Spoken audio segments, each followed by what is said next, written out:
I haven't really checked the view count or noticed how many views. I mean, I never really was getting that many views to begin with. Like, I feel like they were all less than 100,000 views, which is like not a lot of money. Like less than $800 probably. Yeah, and but he's legitimate, in my opinion. That's what a real podcast is. It's not these 600,000 views within the first 2 hours that these other podcasts do that are just being artificially inflated. His was like a legitimate, hey, I'm not going to blow money on bots and we'll just see how it goes. He also did something um what else? You asked me. YouTube will suspend your account if you're botting your account.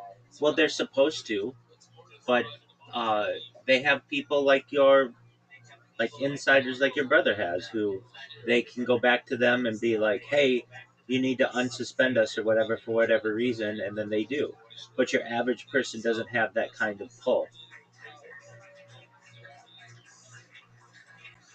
Yeah, maybe Mr. Beast has that amount of leverage. Oh, yeah, definitely. Oh, for sure, dog. Smaller creators might have that amount of leverage. Well, it's a two-tier system. If you're Mr. Beast, you're going to be able to bot yourself. They know that you bot yourself, and that's where they make their money, on these giant creators who they can promote to the top, who have really flashy graphics, and frankly, it's a lot of brain rot. And anyone who has anything intelligent to say, they are going to, like, if they don't feel that it's going to meet their metrics, then they end up dropping them, and that's what happened with our man. Um, that's what happened with our man, um, William Montgomery. You asked if you really want to know. Well, I said that I was searching for William Montgomery because he wasn't on this week's Kill Tony or the previous week's Kill Tony. They haven't mentioned him, and it's almost like they're not. They don't want to get into it, but like he's no longer their closer anymore, which is a sad thing. He was a closer for like almost 10 years. Not quite, but like a long period of time where no matter how bad the show was, you could count on William Montgomery as a consistent, funny person. And sometimes he was just going to light it up. And when he does that, it's incredible. And I will tell you that when he's firing on all cylinders, doing crowd work and yelling at people, he's one of the funniest comedians around. But he's just lost his. It seems like he's lost his passion. I mean, I can't really comment on that because I don't watch Kill Tony like very often. So maybe that's true. I don't know. It absolutely is true. 100%, without a doubt. Yeah, no, he did say that he'll try and work something out and find another sponsor or something for the podcast. I feel like he's invested a lot of time into growing that podcast. And I forget how many subscribers he had when I started watching and how many he has now, but he's been steadily doing them every Wednesday. That's true. And like the fans were saying that, like, oh, I can't believe he never did he never reunified, or he never had a reunion with Casey Rocket. And dude, the who was the producer guy? Graham? Who? Clearly not a William Montgomery. Oh, Dynasty! J-Ski. I think I'm going to see the Waymo up there right now. He said he's going to take the Waymo, Rabbi. I see. How much is the Waymo? It depends. Sometimes it's more expensive than the. I don't like Waymos.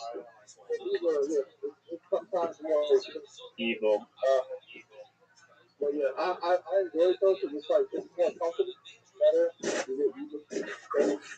He's in California. Where you at? I know.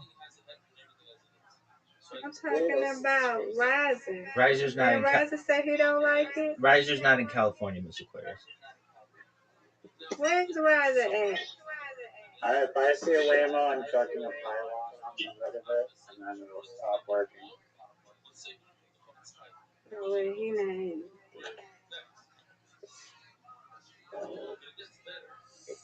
I thought he was in California. My bad. That's okay. Oh, and it's $17. Ooh, Lord. Only 17? Sometimes it's more at this time. I think people are like to call you a little cheaper, but I just like the space. Like, I'll pay a little bit more for the space. Like, I've never had an issue with a driver, but it's just like, I'm more comfortable. I can be more comfortable in a way more. Like, you have your own space, you can play your own music. Rabbi. Yes, Miss I Aquarius. went to one of those movie theaters. Here, they're $33 for one ticket, and if you get two tickets, it's $44 each. What in the heck? So it's the same price. Yeah, that's crazy. But that's what y'all they love. So nothing wrong with treating yourself sometimes. That's right. Oh Lord, Jesus, I ain't mean to interrupt y'all. Sorry, Rabbi. You're good. No, you're okay. I gotta push my car on my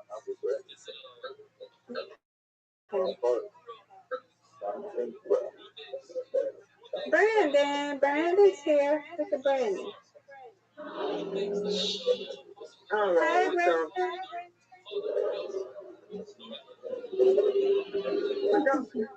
Mr. Krantz. Hello. How are you? Good. How are you? I'm good. I'm gonna go to bed. How was your day? Go bed. Yeah, I gotta go to bed. How was your day? I'll let you know.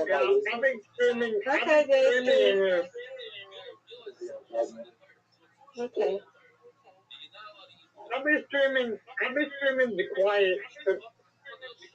quiet cars about. You be streaming what? What you call it? The New York Rangers, New York City Lights.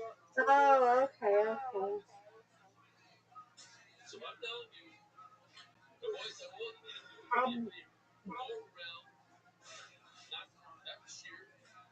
All right, Riser, you ready to lose?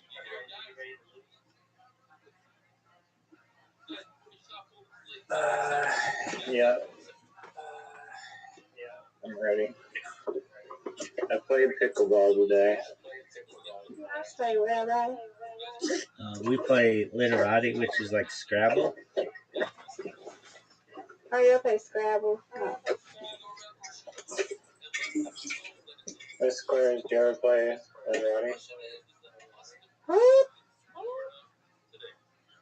Scrabble. I used to a long time ago. Do you win, Riser? Do you win? He sometimes wins when I let him. Oh. I win about 95% of the time. Get out of here with that.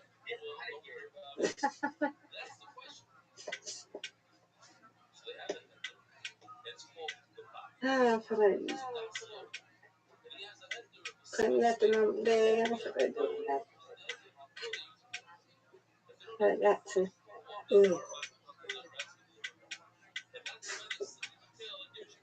Riser, you're down 20 points. I see J-Ski's shadow.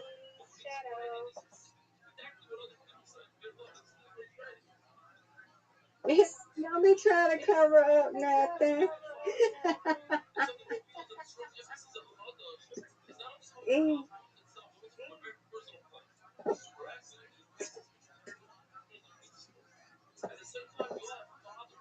I already know what you look like.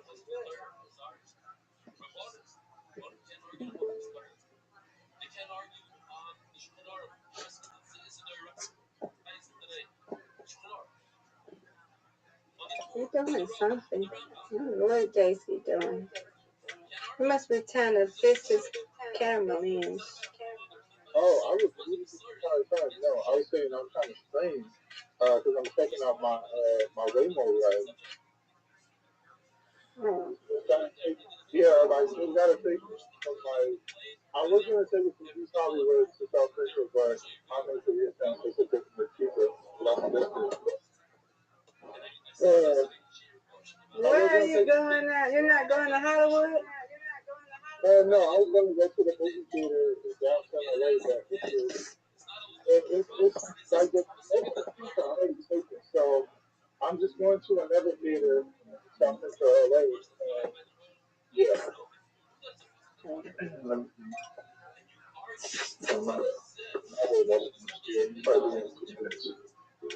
But yeah, I have to get off the train. Too much. Okay, I just keep it.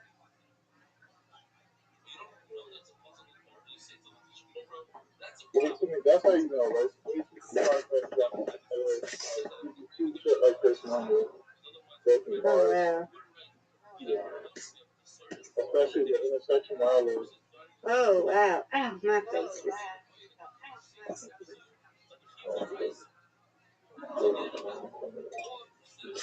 Oh, riser.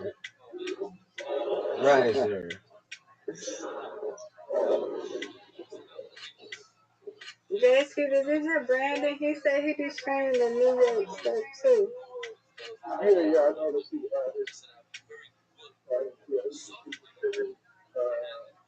like the music shit. Okay. Yeah, I'm gonna have to check it out.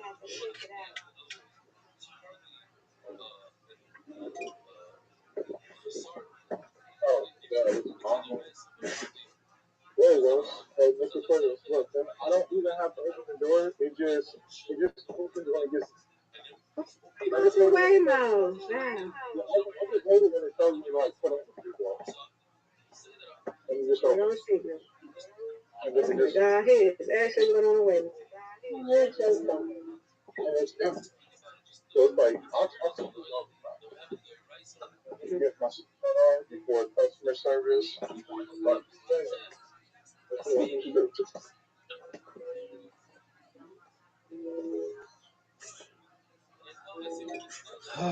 Riser, you're taking all my spots. There you go. Right.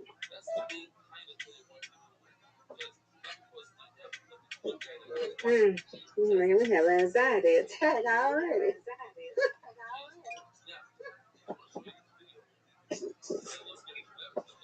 He's really going on it.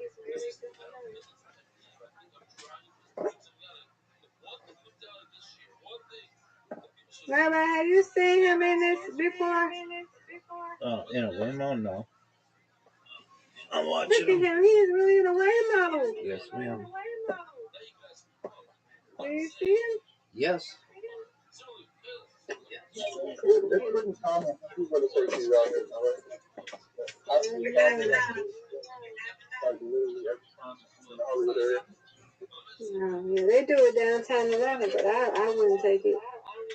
They don't have it here in my area, but I wouldn't. Not yet. Huh? Downtown Atlanta, they have them. I'm in Atlanta. Yeah, I'm in Atlanta, but I'm like 20 minutes from Atlanta. Yes. Yeah, I have some family that lives in Georgia, Savannah, that like Atlanta as well. But I would say, I don't know, I thought you were like in the different part of the South. I'm in Georgia.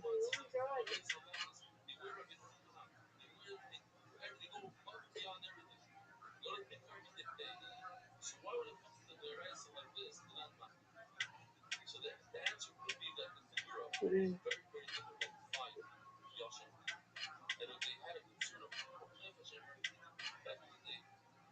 I can't see it, Jason. Oh, ain't nobody there. Yeah, driverless. They drive in the song.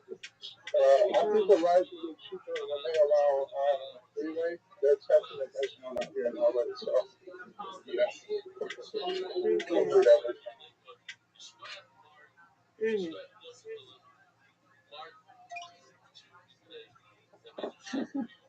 What is this? Liza, I'm distracted. What do you want me to do? What's distracting you?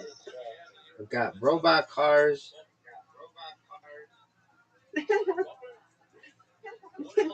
Hey, Rabbi, just wait till everyone gets themselves a robot girlfriend. That thing's going to be crazy. All right. They already have, I forgot the name of the company, but they can fold your clothes, take out the trash for you, get something out of the fridge. A couple of streamers bought and literally live test, and it works for the most part. Alrighty. It's crazy. I think it's called the Neo or something like that.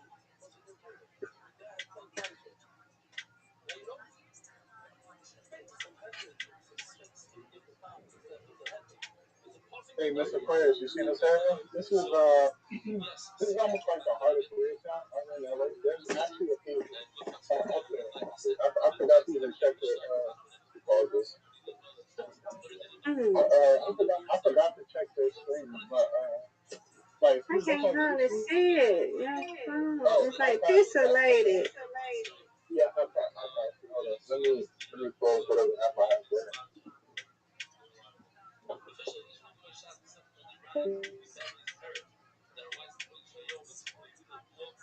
Uh-oh.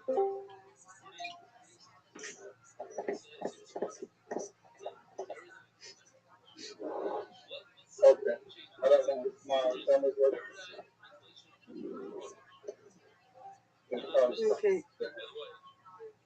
It's okay. Let's see. Oh, Yeah, I'm in Koreatown. wow.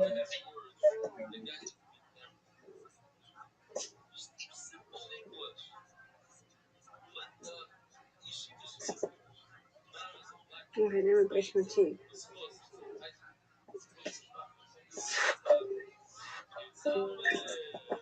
Okay, I'm gonna brush my teeth.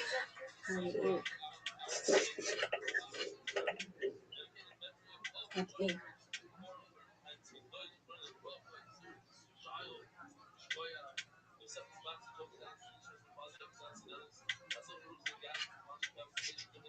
Alrighty. No, no. Okay. I just dropped the what you call it. Gotta buy me some more now.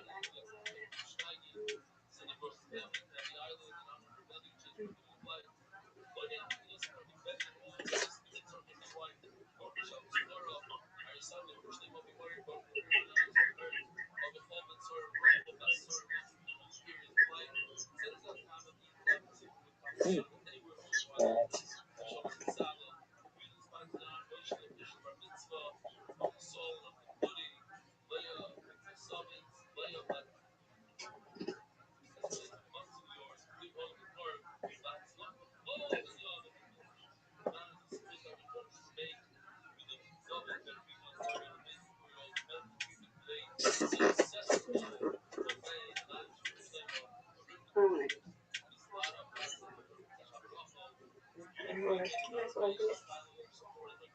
Wow.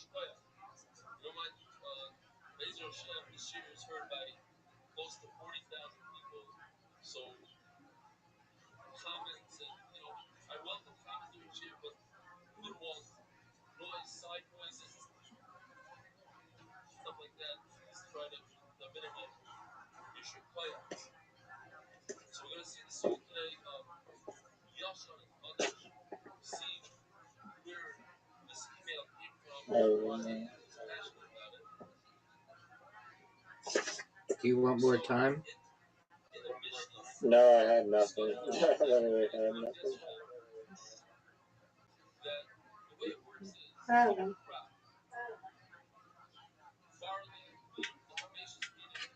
all right.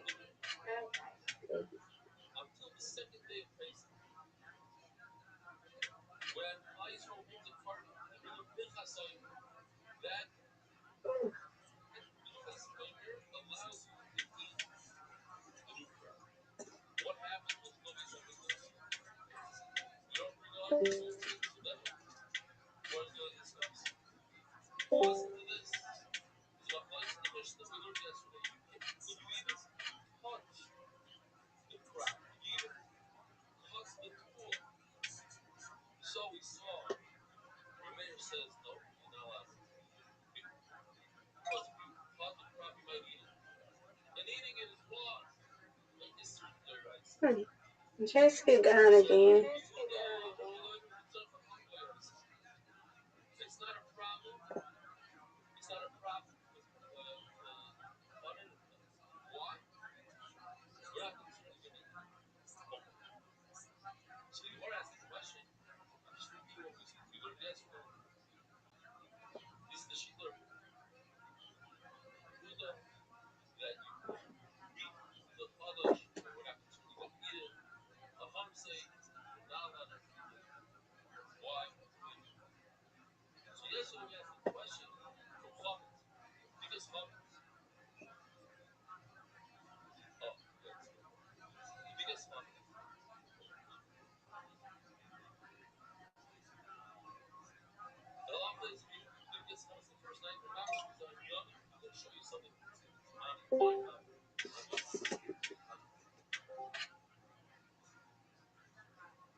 You will have no idea how big a play that was for you. Blocked you.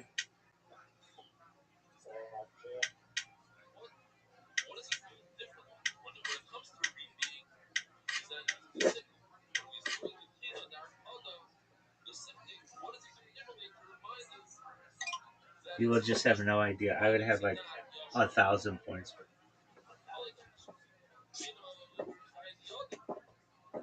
He's still. Are you serious?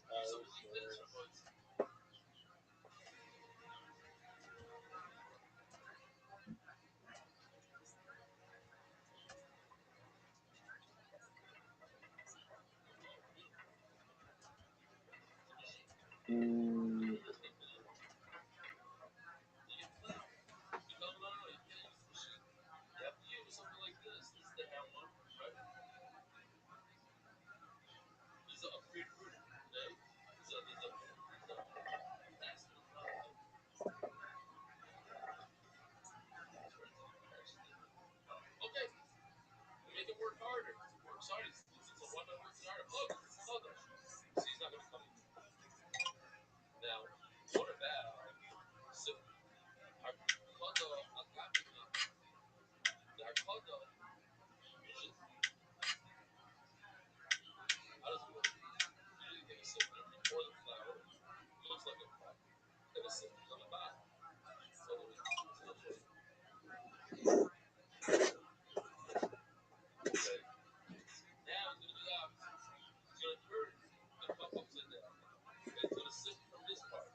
Devastating. You're not too far away.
You fucked me so badly. You fucked me so badly. Oh, what? No, I didn't just play a higher amount. The game's still like tied.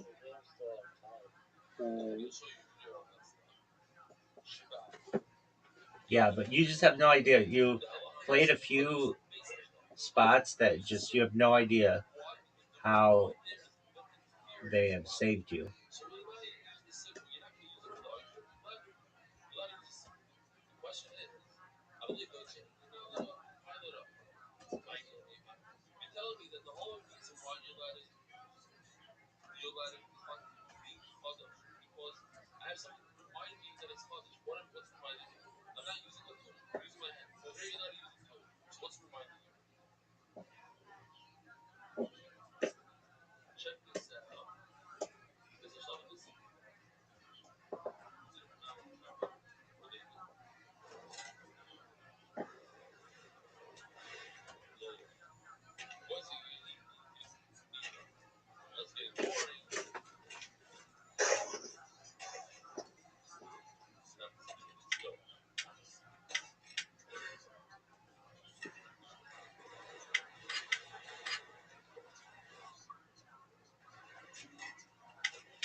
Yeah.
Oh, look who it is.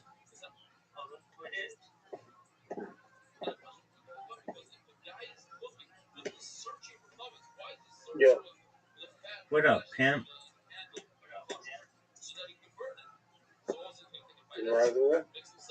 I mean, do you not know how to view people in this server, dog? Yeah, I can see that, but he might be AFK. Excellent point.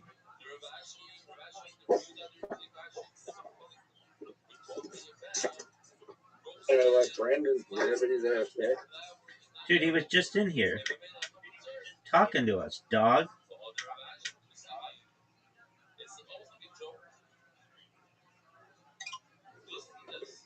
How was your day, Zoot? Sorry? How was your day? Pretty shit. Why is that? I hit my head. Are you okay?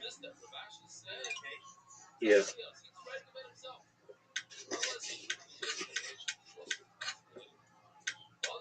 It hurts a little.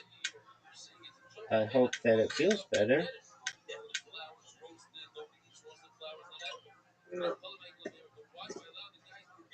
Oh, fuck you. Wow. I thought you were gonna have what? You're gonna get rid of all your tiles. And then Zoot fucking leaves. I was fucking distracted. What do you want me to do about it? I got this asshole telling me about hitting his head. Why did he leave? I don't know. I had to be the one to be like, yeah, Riser's here because you're just AFK, quiet as fuck.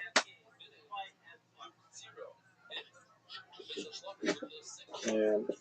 Warm up game, son. Warm up game, son. Warm up game, son. Zoo cannot be allowed to do that. I mean, what do you want me to do? Ban him? Yeah. If you leave and you're here for 10 seconds, then you leave, banned. I kicked him a couple times recently. Let me think why.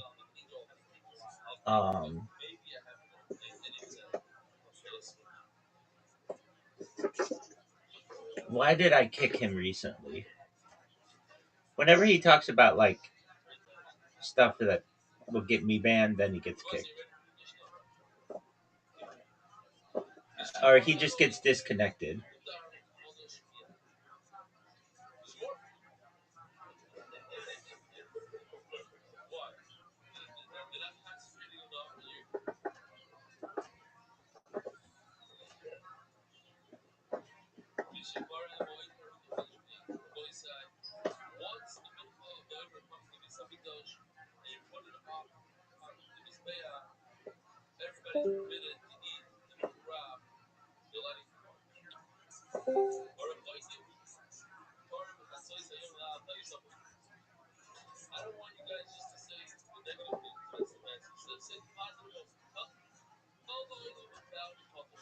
All right, what are we watching tonight, big man?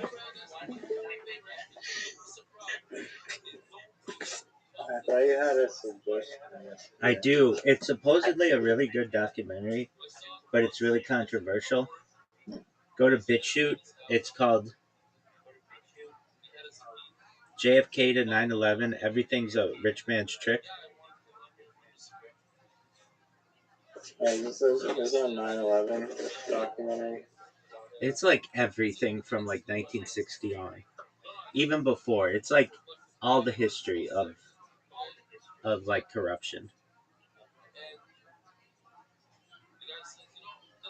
Okay.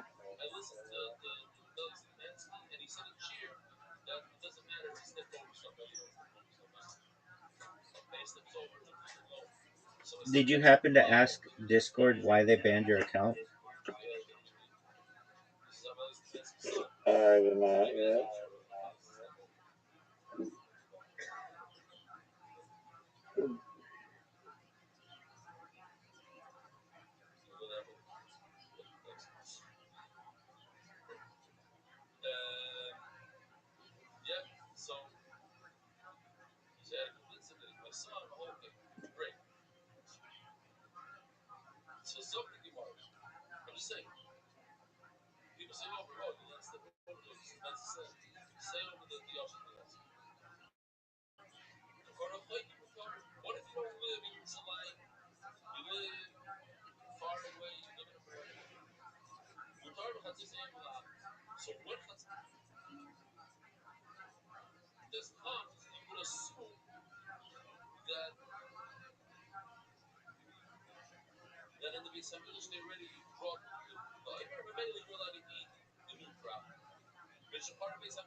Do you need assistance finding it?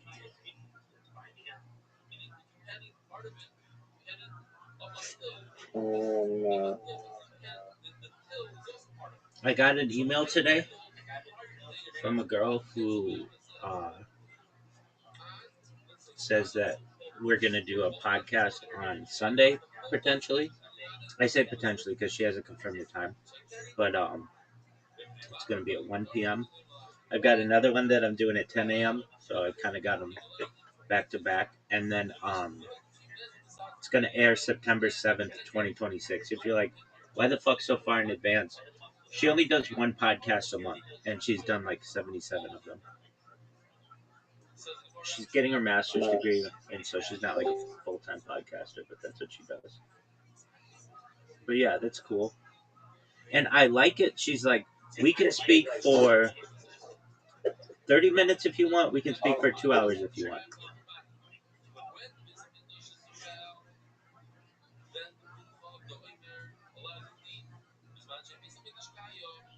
What'd you say? She said Any other amount of time? we can speak for 30 minutes if you want, she said, or 2 hours if you want. So that's cool. Like, I don't have to force 70 years of UFO history into 20 minutes. No. You know, I believe his name is Paul Walker. Did you watch that William Montgomery podcast? I know who Paul Walker is. The Fast and Furious guy. Where, dog? He died in a car accident? Well, if you're watching the William Montgomery show, which any true William Montgomery fan would obviously do. Dog, I already won this one. I don't even want to hear it. I already won this one. They were saying that, like, his guest was saying that Paul Walker was, like, killed by the state because he had, like, a car that ran on water. And but then I looked it up and I was like trying to find any evidence of this on BitChute or Reddit, and I could not find anything to validate that claim. But the guy on the William Montgomery show, that's what he said, is that he was basically cut his brake lines or something because he was messing around with water-powered cars. I heard he was killed. I heard he was killed too.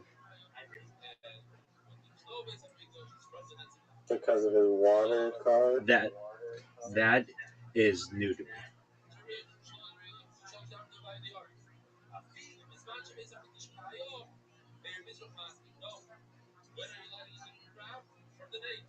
He like became a legend, like James Dean after those fucking movies.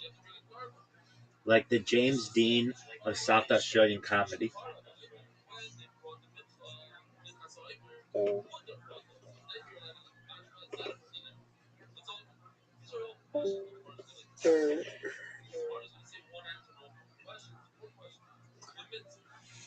Did you find it?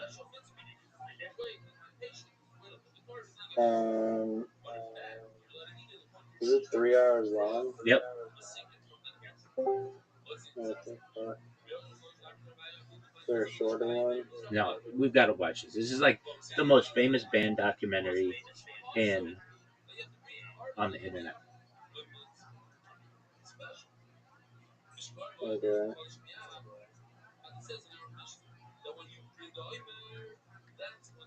You do an AI summary? Dude, that's not the same. It's gonna be like bankers run the world, and they run the media, and everything was an inside job. The end. I watched a documentary one time on YouTube, but now it's like banned or something, or it got scrubbed, and it was on like the Rothschilds. And it had like this really creepy ass music to it, and like this creepy narrator. So like, I was like looking for it because it was interesting, but I can't find it anymore. But they're just saying how they like the true net worth of the Rothschilds is like much greater than they say, and like they've hoarded like all these gold, like so much gold and like tons of valuable properties and all that shit. It's quadrillions. Look who it is. Yeah. Look who it is. Alright. Where was it? Star Wars or Harry Potter? This is what I like more. Yeah. It's kind of tough, actually. I guess I'll go Star Wars. I'm taking Harry Potter, you know why? Because you want to smash Hermione. That's a bit weird. Harry, what's Harry Potter movies? Hear me out. The worst Harry Potter movie. You listening? I'm listening to the part where you said that Emma Watson is yeah. I mean, she's a child for most of the series, so it's just a bit weird. I have a funny story Not about you're this. the child watching it. I have a funny, yeah, exactly. I have a funny story about this. Let me tell it really quickly. So, my friend and I, when I was young, I was like maybe, I don't know, 15 or something like that, and we were watching Jay Leno, the Tonight Show, and they had Emma Watson, and this is when no one knew who Emma Watson was, and she's this cute little British girl who's just talking about, being like, on the set of this new movie that's coming out called Harry Potter. Nobody's heard of it. Well, they've heard of the books or whatever, but um, I was like, wow, who is that? And my friend, who was 1 year older than I was like, dude, she's like 13. And I'm like, dude, I'm like 15. Like, that's not that we're like a year and a half, like, in age difference. Like, that's not that big of a deal. And he's like, yeah, I guess you're right. But I remember thinking to myself, like, that is like, this is a little kid. And then I'm thinking to myself, but I'm a little kid. What? Yeah, I mean, exactly. I mean, I think I had a crush. I think I had a crush on India when I was a kid. She was like 2 years younger.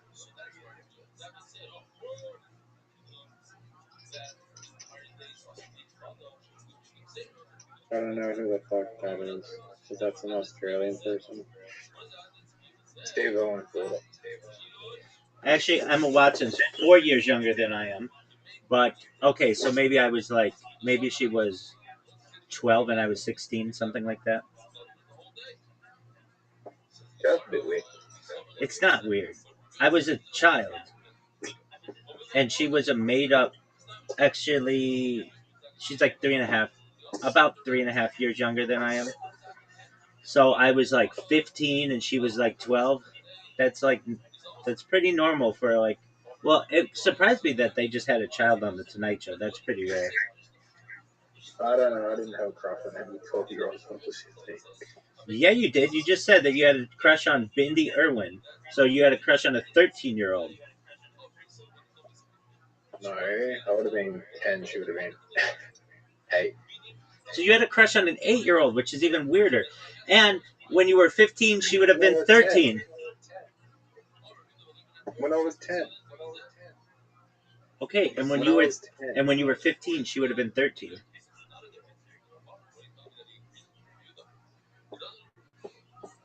That comes down close. Dude, I was 15.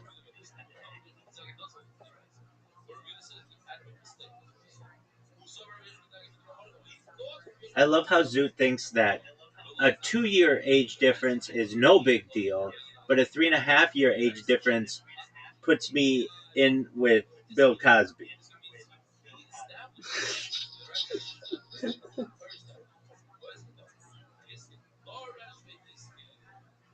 3.5 years. Yeah, dog, 3.5 years.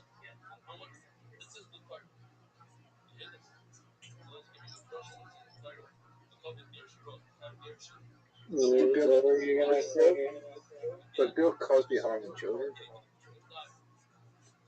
Dog, I don't know. I'm just throwing that out there. And how do we know Bill Cosby did it? Dog, Zoot. I shouldn't have even mentioned anything. Anyway, that's my Emma Watson story. So maybe actually I'm 4.5 years older than she is. So maybe I was 16 and she was 12. What you gonna do?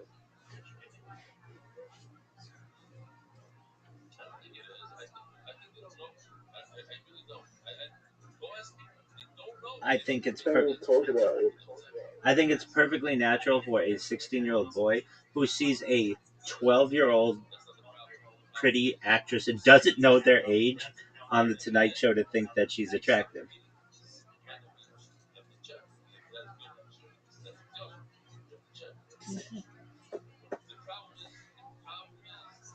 But my friend, who was a year older than I was 17 and was already like having to keep an eye out for that kind of stuff.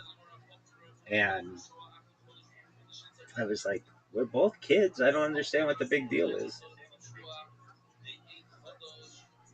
I don't know. I'm pretty sure I could tell the difference between a 15-year-old and a 12-year-old when I was 15.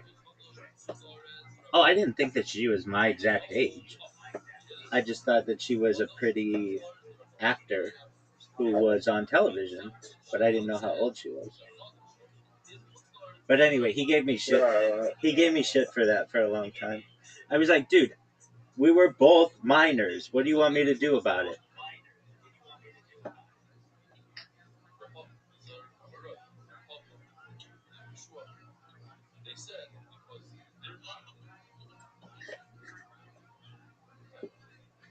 Zoot, you want to watch a documentary? Okay. Lou, why don't you ever watch movies? I'm done at time right now. Zoot, you're literally the person on Earth who does less in a day than I do. what are you talking about? That's not true. Okay, aside from going to stand up on Mondays and masturbating to Armenian chicks once every 5 months, we have the same life.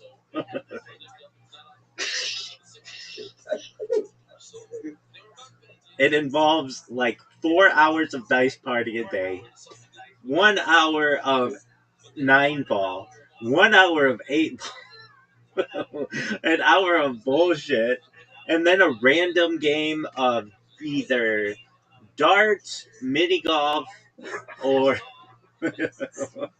or table soccer. And you wonder why my mental health isn't stable. You wonder why I'm one of the most mentally ill people on earth. I don't know why we have to take it to that, but Rabbi, what up, Zoot?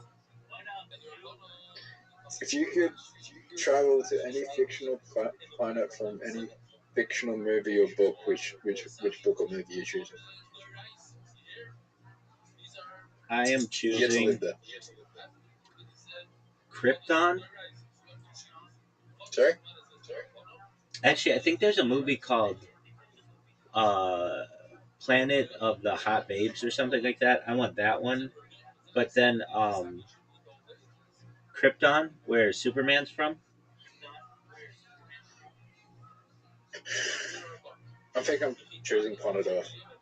Oh, Middle Earth. what a meta answer. Middle Earth? Yeah, Middle Earth, sorry. Wait, so are you choosing Planet Earth, like here, or Middle Earth? No, Middle Earth, Lord of the Rings. Zoot, do you ever like have conversations that don't have anything to do with the fantasy universe? Think about it. The life expectancy in the Lord of the Rings universe is like 300 years. They all live happy and healthy lives. Not all of them. Some of them get their shit tossed. Sorry? Some of them get fucked up. Yeah. Dude, like all those dwarves who die in the war with the Saurons or whatever, with in Sauron or whatever. Yeah, but they could have just stayed away. No, they couldn't. Their whole like civilization depended on it. Why didn't they just fly the Eagles to Mordor? That's a great question. And isn't that from The Hobbit though? Yeah. That question, why didn't they just fly with the eagles to Mordor, is from The Hobbit. No, it's from Mordor. Okay. I've always felt the same thing. It's a huge plot hole. A plot hole. I think it's because they had to do it stealthily and sponsor our own folks in the coming.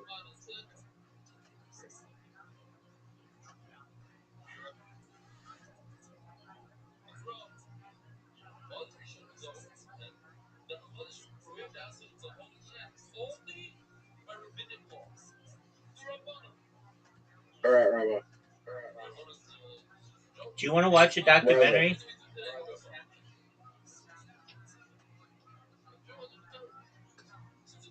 Raza, should I go?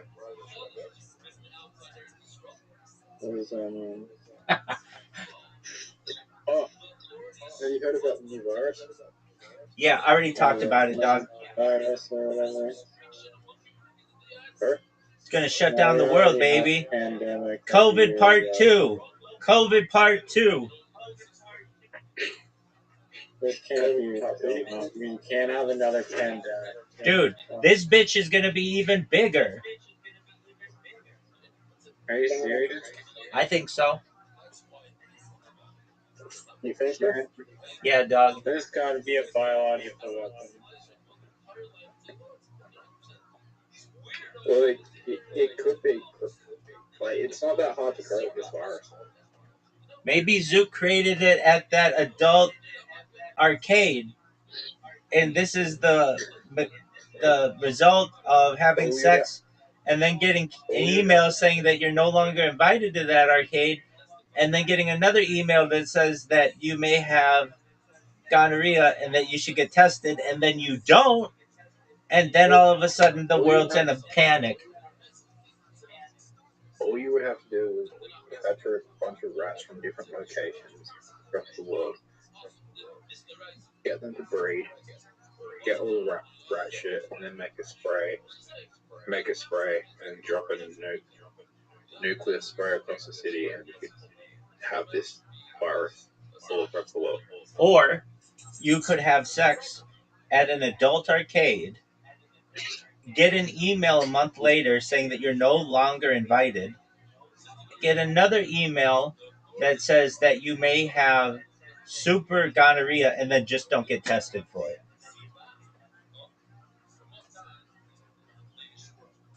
Spread virus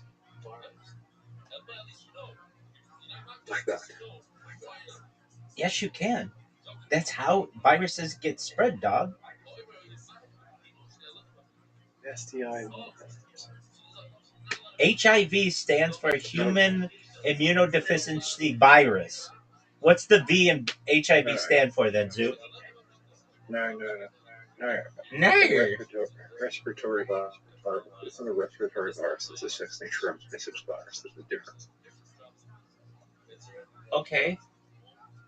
I mean, that's like a cool story and everything. Kissing. You can get it from kissing. Okay.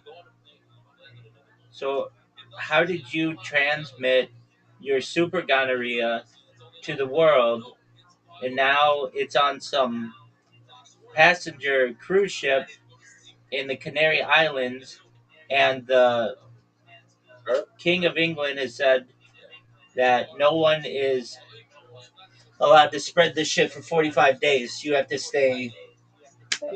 Okay, Zoo ran away. I mean, I'm stating facts here. Riser, isn't it amazing though? I'm just calling this right now. How all this came on at once, like just like the other pandemic where it was 2 weeks to stop the spread. Like all of a sudden, World Health Organization, Wikipedia, the British government, everybody's saying like all this shit. It's just like somebody got a fucking email that was like, "Hey, yeah, start pushing this."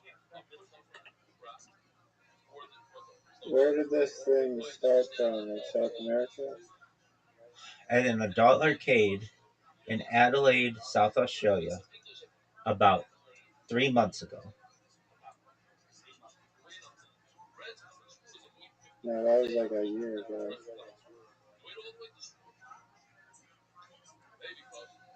It took a little while to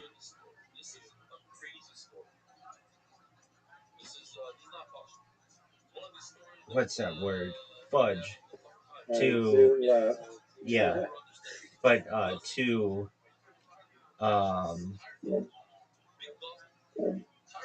oh, what do you call it? Not meditate, but like um, to. It took a while to.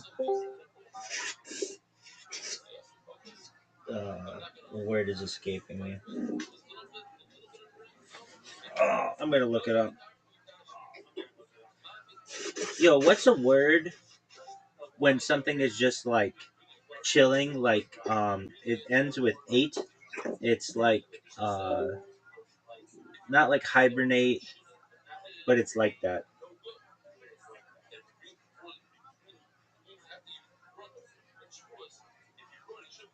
Yeah, I'm gonna start the documentary because it's 6 hours long. Okay.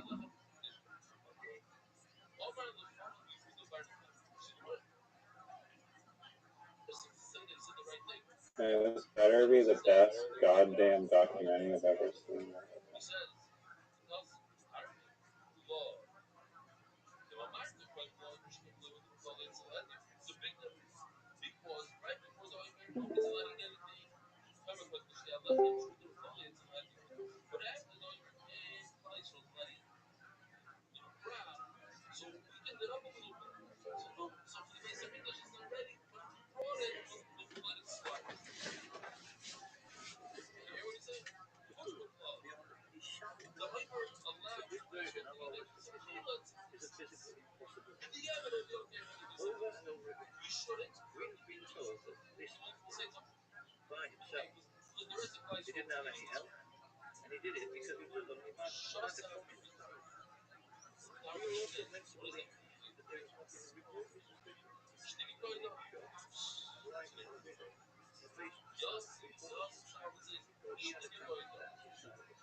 JC, I'm looking. Yeah, I'm in front of the theater right now. I went in because I paid for my ticket digitally, but my movie is like I'm here early. Like I'm literally like 40 minutes early. I actually forgot to check in. Probably gonna check in on Yelp. But yeah, I walked in the theater. I was just gonna like use my laptop in there, but like some other people were already watching Mortal Kombat, so I was like, all right, might as well wait outside. Yeah. Oh, that's what you're gonna watch? Mortal Kombat? Yeah, Mortal Kombat. In 4DX. Okay. Yeah. I didn't have to pay $33 though. I paid 22 for the ticket. Okay. Yeah. It's a little bit cheaper, yeah. Yeah. But I don't know, I might get me a pizza in there. I'm gonna sneak in my camera.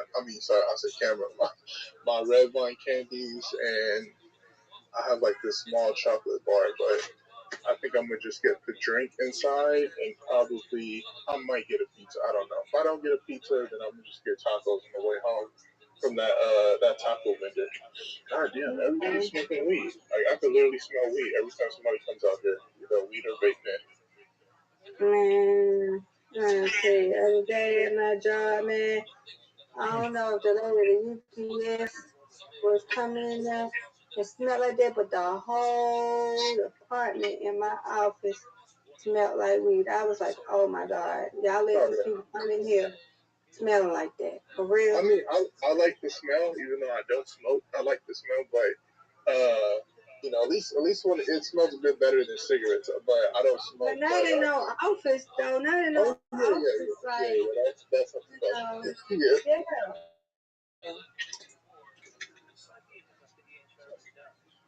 We're a bit in LA, so you will have some people like they won't do it in the office, but like kind of near an office building or whatever. So it all depends. A lot of people smoke weed out here. The only thing I think, the only thing I don't like about this area, and I just found out right now, I was actually gonna go on the Taco Bell and go get something to eat and use my laptop, but they don't have the Taco Bell sign on there, and it looks like I guess it's closing down. And the crazy part is, I used to go to this location. I would say since the mid '90s with my mom when she used to take me and my siblings to this movie theater because it used to be called the Magic Johnson Theater. Mm-hmm.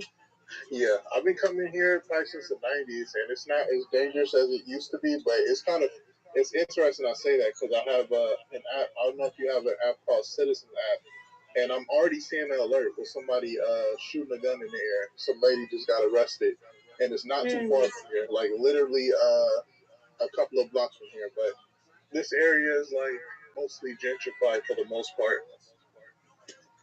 I'm surprised it's not a lot of people in the theater. I mean, at least in the lines. I was expecting more people at this time, so I'm actually kind of surprised. Unfortunately, the mall. Oh, let me show. You know what? While I have time, you said you wanted to see the Nipsey. Let me go there real quick. So, because this right here is the French. You said what? It's not too far, is it? No, the mall right here. This is the Baldwin Hills Crenshaw Mall, Crenshaw Plaza. However, yeah, but it's closed now. It used to close at 10 p.m., but I guess they close at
Riser, can you hear me?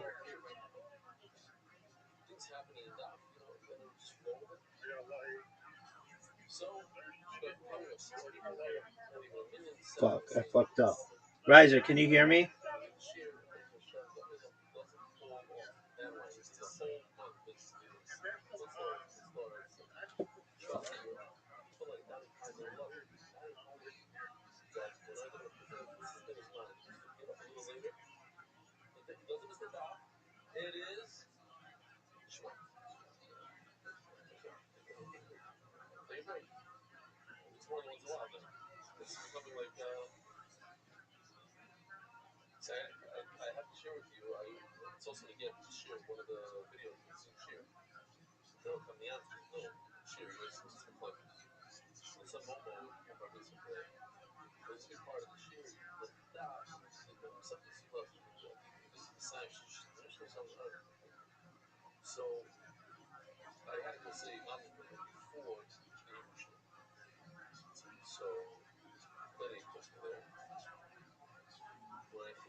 Riser, they were talking in here, so I moved into the other room.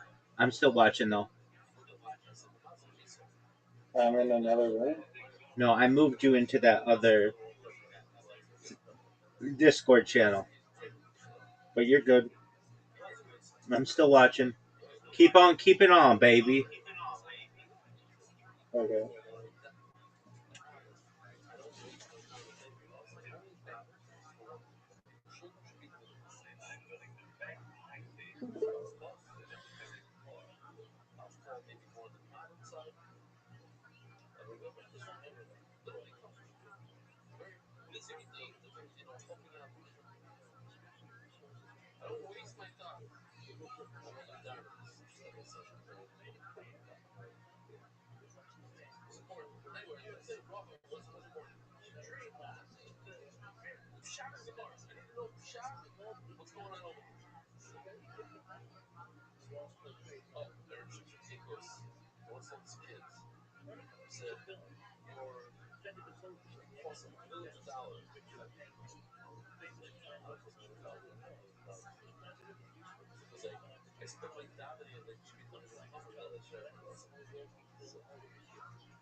Rabbi. What's going on, big man? what sports is going on right now? Any sports? No, it's a little late for that. We'll watch the documentary though. A documentary? Yes, sir. Well, the NBA start. The NBA playoffs. They already started, big man. The Lakers, they played yesterday. Correct. They'll play again tomorrow, I think. Yeah, they're playing about what about my Cleveland Cavaliers? I'm not sure. I'm sorry, but Rabbi, you're making mad at me. I'm not mad at you at all. I've never been mad at you in my entire life. Sorry, my other box is going in and out of the call. Yeah, why is that? Do you know? I think it's one the low bot. It keeps kicking out. No. That lo-fi bot doesn't. No. I don't know. I think it's my internet. That could be. I'm trying to. I was screenshotting NBC and somehow it went out. Okay, that could be it. Let's see. Is it what kind of device is I'm it? screenshotting this XP screen. Okay, what YouTube TV. no, I understand that. What kind of are you okay, so here's what I want you to do. Go to your Chrome settings. I want Chrome settings. Yeah, and go to type in the search. Okay. I think it's acceleration. So type in ACCEL. ACCE. And do you see enable hardware acceleration or enable graphics? Yeah, ACCEL. And do you see enable hardware acceleration or enable graphics acceleration? This is showing typing. Okay. Come on, me. Which one am I looking for? Brandon A? The one with Pokemon. Not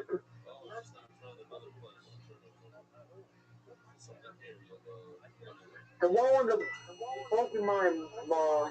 The Pokemon.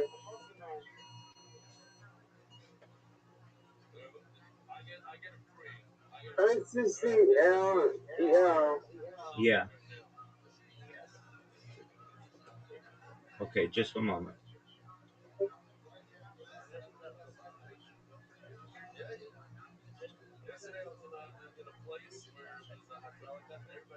I'm saying no which one. It's this. Okay, just one moment. It's not loading for me. Okay, do you see in the Chrome settings? Are you using on that device that keeps leaving and coming back? Are you using the Discord app or the browser?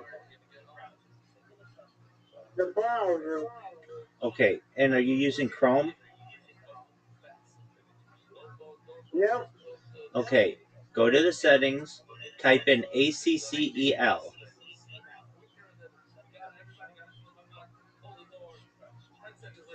And do you see anything that says enable graphics acceleration or enable hardware acceleration? No search.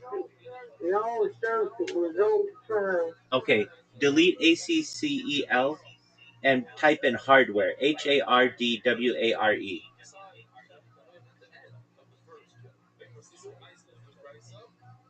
Corn.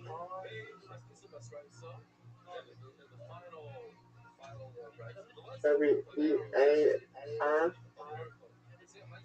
No, HARDWARE.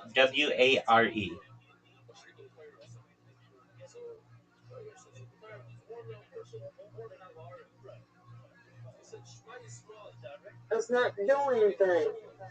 Hard work. No, okay, I'm going to spell it again. H-A-R-D.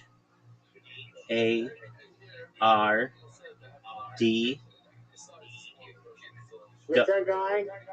Does anything show up when you just type in hard, H-A-R-D?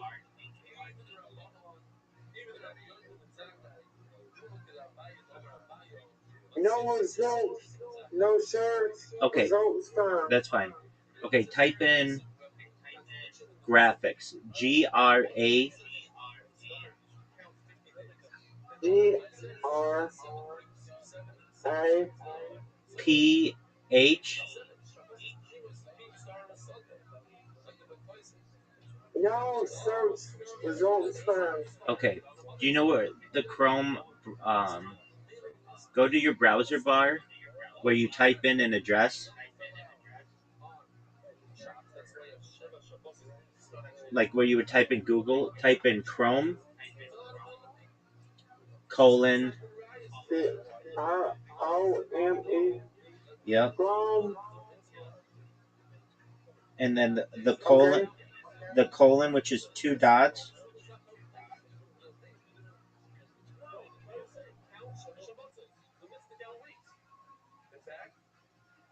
Okay. Okay, and then I'm just, you know what, Brandon, I'm just gonna send it to you, what you want to type in there.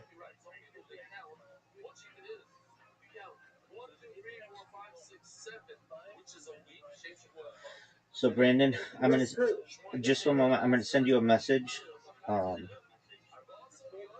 what to type in there. Yeah. Okay, on the one that has the meerkats, go check your messages and type what I sent you. It's Chrome colon forward slash flags.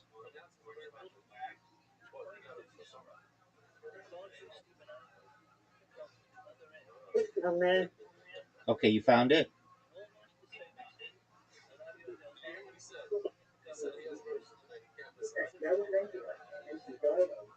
Slow down and verify your thoughts and your approximate taking the space. Your ground is what everyone say has Brandon, did you find it? Yeah. Okay. And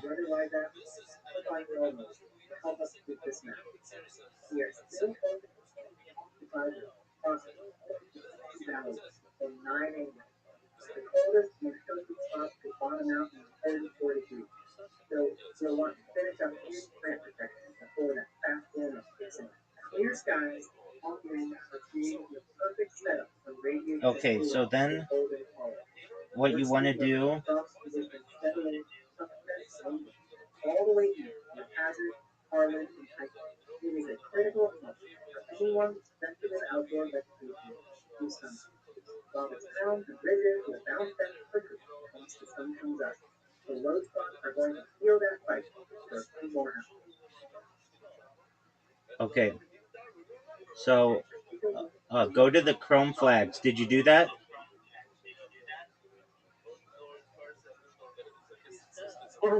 Get back up here.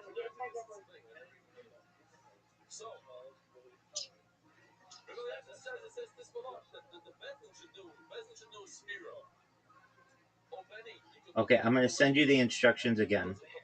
These are more in depth. You want to, once you're in Chrome flags, you want to search for override software rendering list.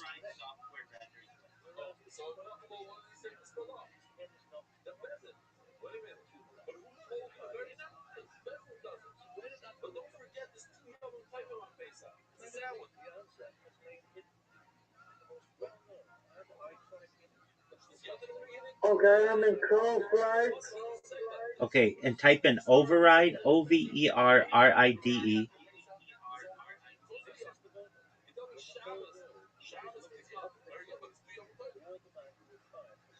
Okay. Do you see it says override software rendering list?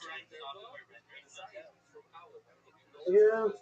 Okay, change the setting from default to disabled. It's disabled. Okay, now change it to enabled. Okay. And then click relaunch at the bottom. Restart. Yeah, relaunch or restart. And then try it again and it shouldn't kick you out.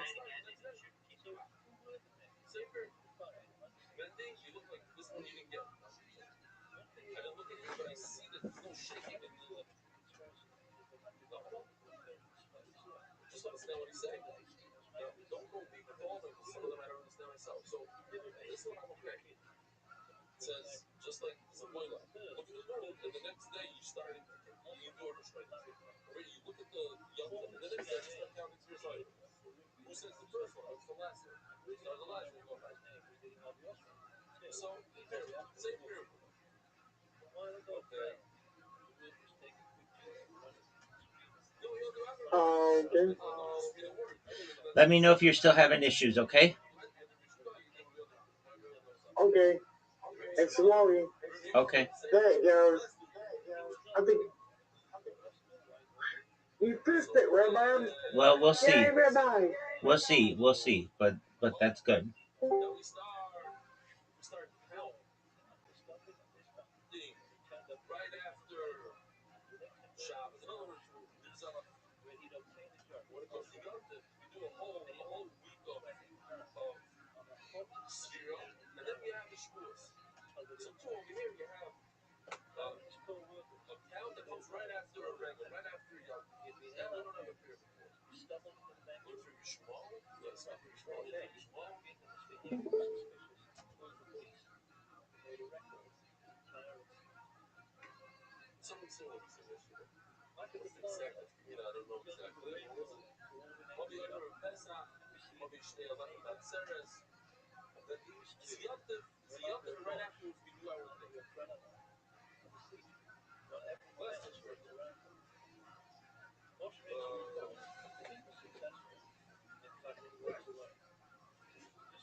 There we go.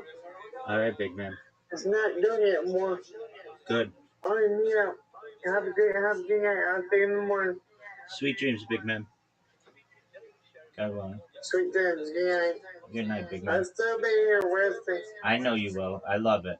You're always welcome here. This is your home. Okay, good night.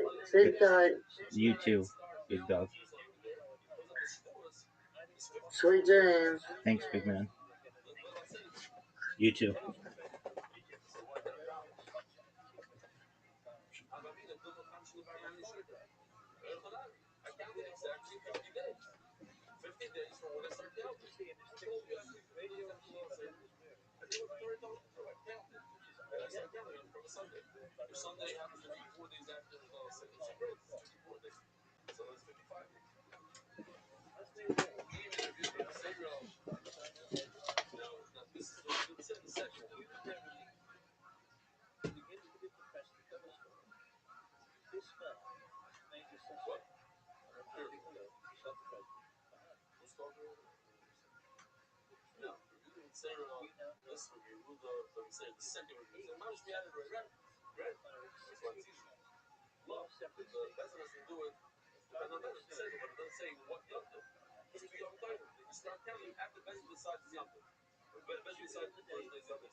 I was sitting there shocked with many other people in the piece, looking at the hospital.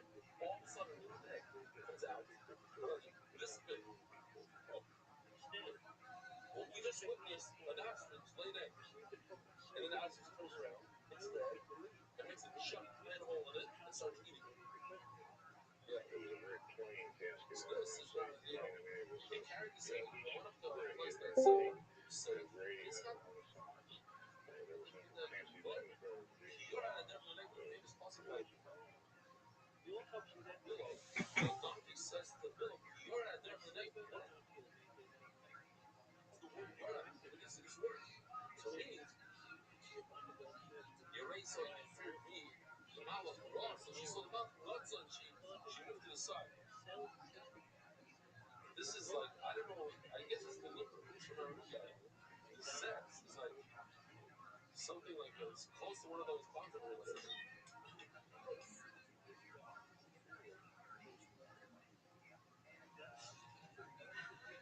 What did I do to you? Why are you hitting me?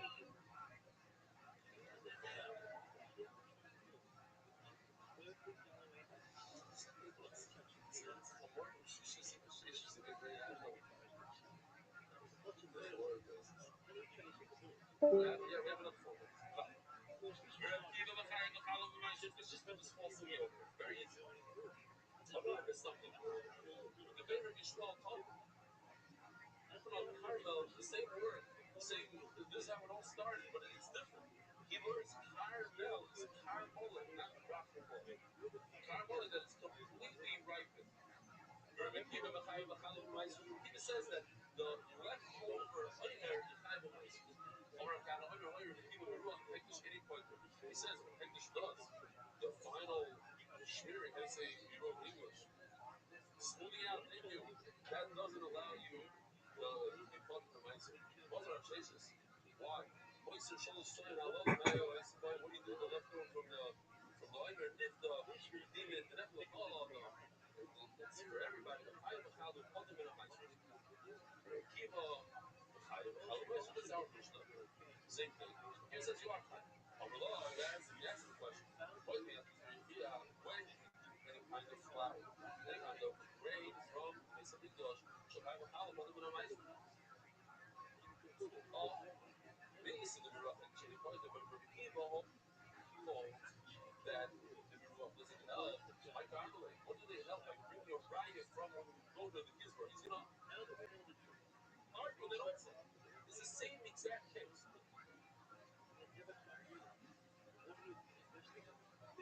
Bring your raya when the base Samigdash has left over. Oh, that's when the base Samigdash has left over. Stam aside.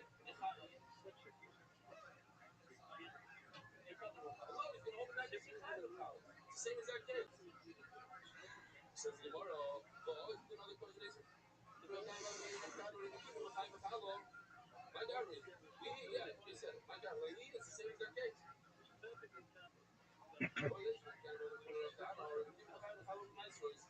Look at this. The voice of the third letter. I just spoke that before. When you have the three, what was it? Saw? I don't remember the amount. Let's say it's 3 saw. She says bring 3 saw. The 3 saw, we know from the beginning once it's 10%, then we're going to take it. So that wasn't given to the Beis Hamikdash. The 90% that's left over wasn't given to the Beis Hamikdash. Later on, we're going to find out retroactively that this 90% wasn't for the offering. So really, it was never the Beis Hamikdash. The Beis Hamikdash never did a renewal on it. For it to be higher. In other words, even Rabbi Kiva admits that renewal of Hektish is potter. The only reason why over here the renewal is working is because the Beis Hamikdash finished. But had it been given to the Beis Hamikdash, and the Beis Hamikdash did the smoothing out, you would be part of her mindset. In fact, you're right. I would offer the picture of the Kiva had this tradition. So I did do boys on the third ahead. The reason why we says over here that you're part of the mice are not because the smoothing was done by the Mitzvah, because it was never given to the Mitzvah in the first place. The 10% was given, not the 90%. On one side, Surah's toy boys have a wonderful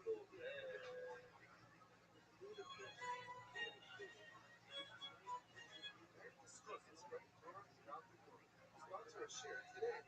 Everyone sponsors the food. Sponsor that play on money.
What's going on? We have different rules to go by.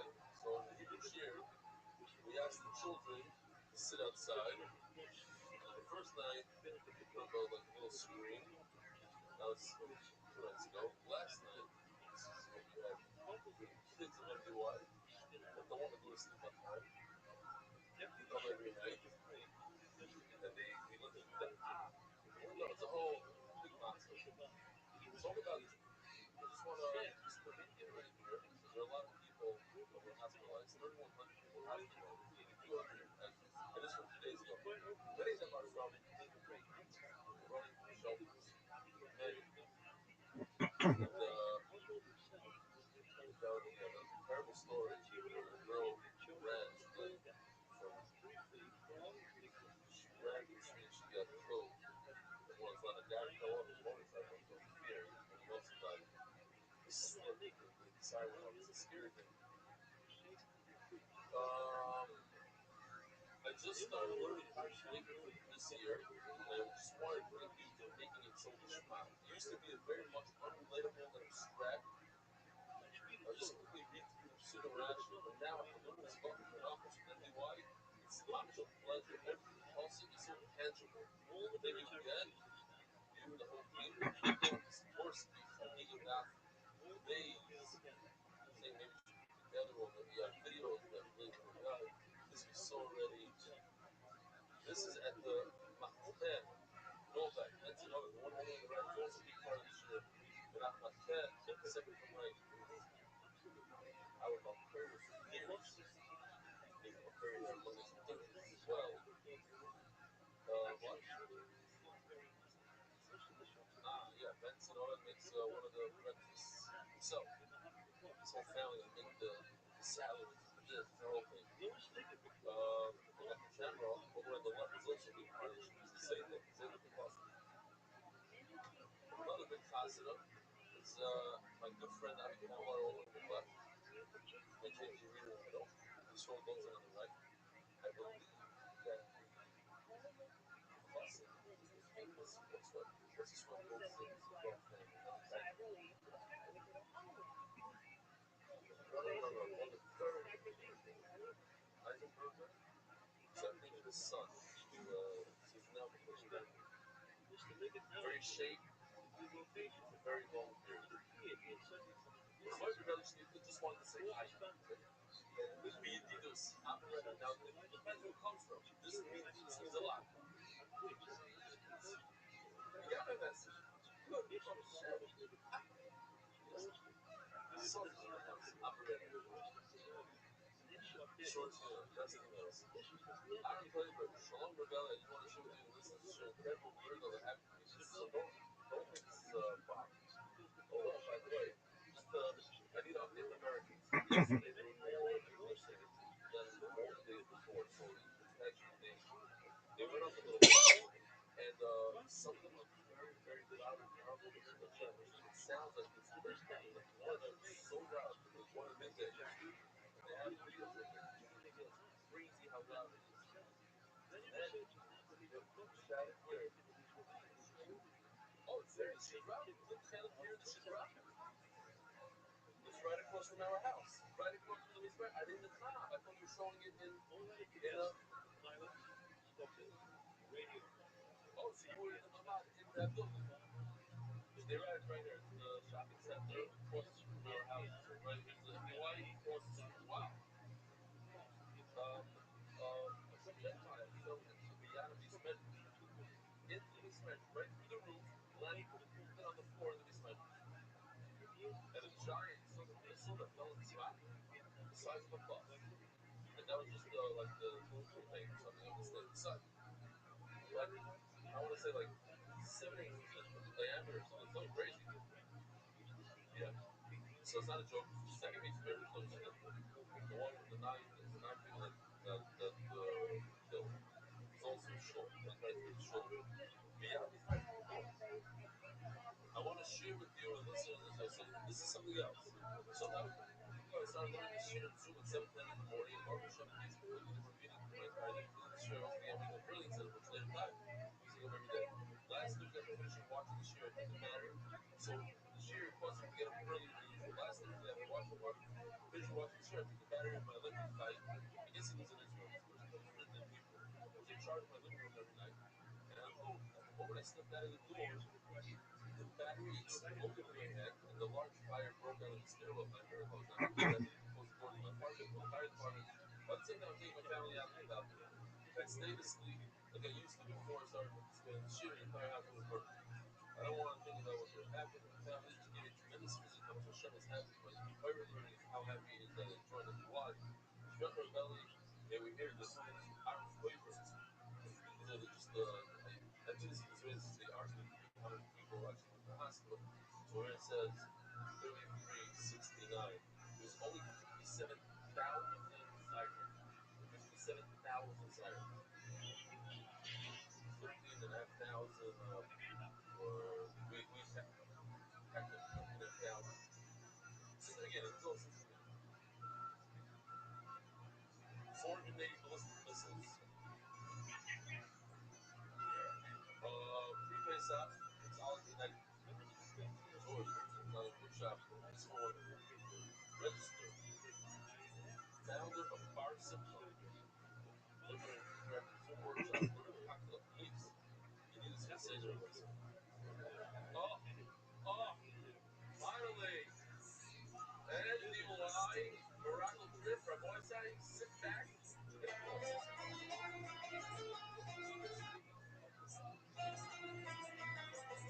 Welcome to the very, very first FDY podcast. I'm really give up first. I'll tell you to all those who work really hard and tirelessly to support FDY. Looking forward to next begin. If it goes well, it's every year on my side. Our second annual appreciation. I feel like all of you are a huge part of FDY, and your why FDY is what it is. But always have some very big FDY Morocco. Your appreciation.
Information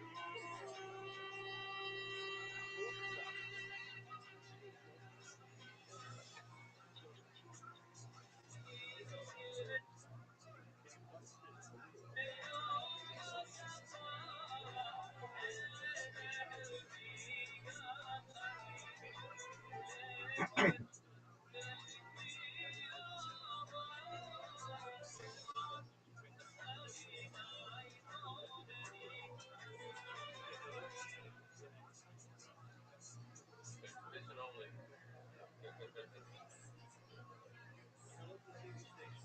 Yeah, you know, you go to the car, you saw some zebras on the street, you know, you go, what are you talking about? The smell. But what you do with Chapsy, take a loan on your house, but it was worth every cent. Come on. Every cent you think I'll do it again.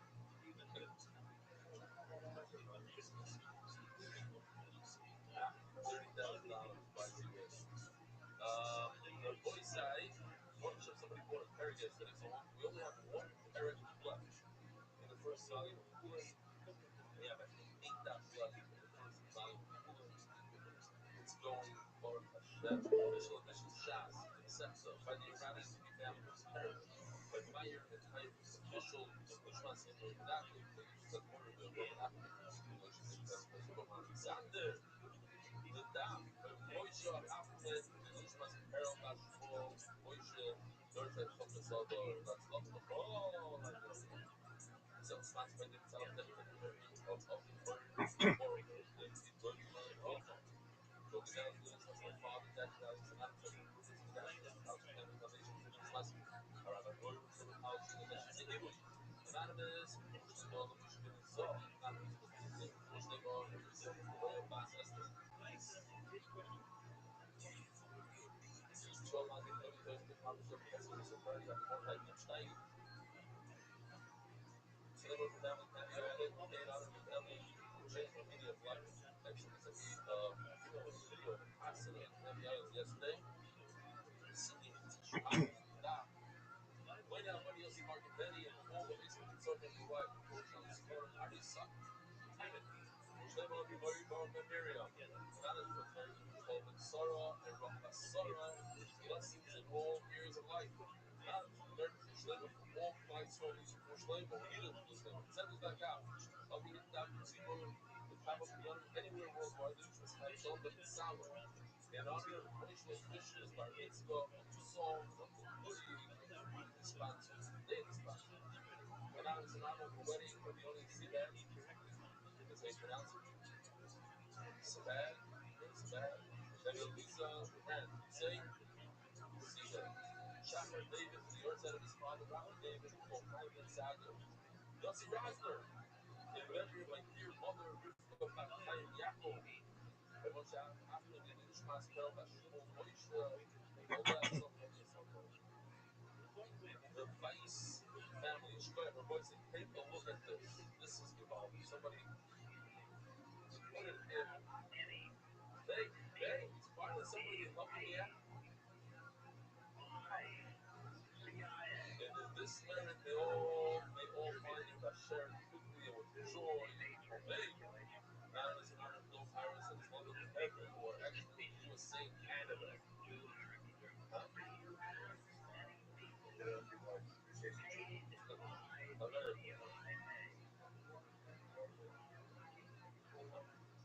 Anonymous, my daughter certainly go well today. I have Lima, Pastor Mama, Bracha. Anyway, our most maybe on a sort of Bracha. You see a guy, a heart attack, by the way. Besides, it's not this year. They're forced to what they can. Everybody turn off your phones when it goes off like that. You get nervous. It's never one of the nest. They on the deal, but they on this. Always geschmack of that today. That's what got the easier studios. We're holding 5 lines from the bottom. Yesterday, we said the story of Mordecai. Megillah, Mordecai Tzaddik, is able to, what's the word I'm looking for? Decipher. You like the word? It means to decipher.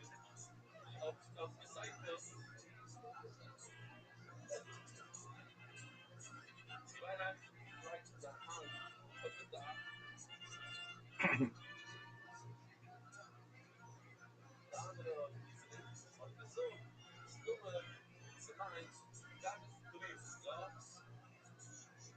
Okay, so, look, Cypher, kind of verstanden daher. So anyway, so, got this reason, so now, let me ask you something. If you over here, and the guy that, not that, he started, puts his hand on the computer, puts his hand on the beard, you'd say, a bearded computer, like what's the big fuck moment? Put his hand on a roof and put his hand on the roof. So I think in the Gemara, it's a nice answer to that. But anyway, we're going with this idea that regular people couldn't figure it out.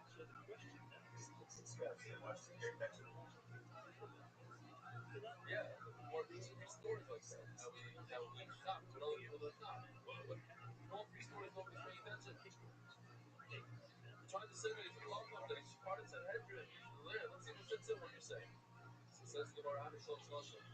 Three, women, nice, Shol Shekina.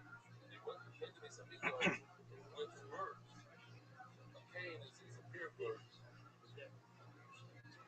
Can you bring birds for usually for all countries? You let this softball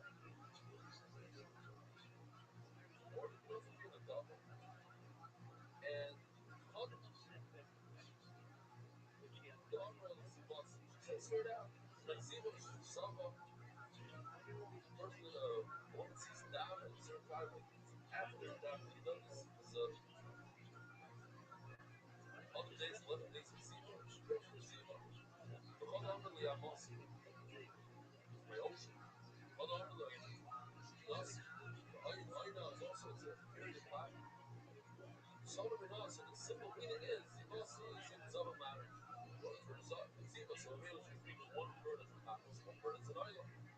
The Yamasi Mamish is describing the flow, such a large flow, like ocean. But you know, see, you know, so, and it's good Ziva. The cool has a bad oil, one bird is a tapas, one bird is oil. What is no? Shema, the Zoysi. Maybe she's saying that she was saved from blood loss. She's gonna die. Shema Beyonce, maybe she was drowning. Nothing to do with Ziva. She was drowning. She said, in other words, she's bringing a dove. She's not bringing a chat as an oil. She's bringing just an oil for the dove, as an dove, as a liquid Hashem.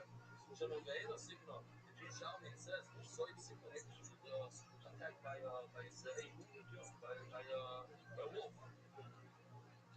Shema Beyonce signal. Maybe she had a danger. Her eye. The oil is. It says in Gemara. Made a net there, basically. He said, if I'm going to save my ocean, she's proud. Listen, so I'm going to save me. I'm going to bring you partner. Only Bashma. And they listened to Martin Hire. They checked it out. And they saw that he tried it. And it's not, that's what it says. Exactly how that people. So people over here is different shofars. Shaped in a shape, different shofars. And two of them, one of them is called Guinness, but it's like that different names. So Sapio, before the man shot him, was in charge of the Shabbat. Then one of my other friends said, what are you doing? You know how to decipher things and explain them.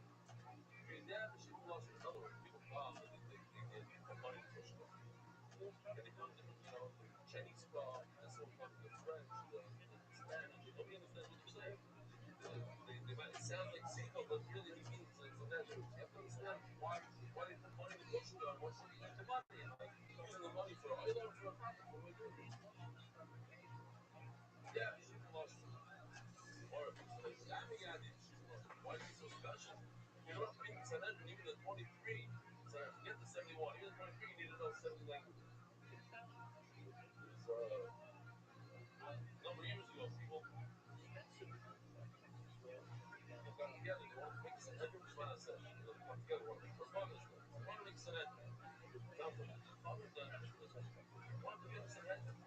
One of the issues that he had is like, Sanhedrin was something like that. So no, you don't even know something. You need to know both languages. And since we speak English, and English is accepted throughout most of the world, so Mela, part of the strategy, he said, no, we take all the Chinese and all the Indians, which is the majority of the world, they don't speak a word of English. Well, God. One thing is, Rothschild said, how do you know something like this? Rothschild said, if you give me 1 day, I can learn a language. The problem is I don't have 1 day. Sometimes you could say about Robert Break. But I kind of just asked him to slow down. He's learning this. So you have to take a break. Take a break. Learn his break. Something. He said, learn one language is easier than to understand one plus persons. So it's I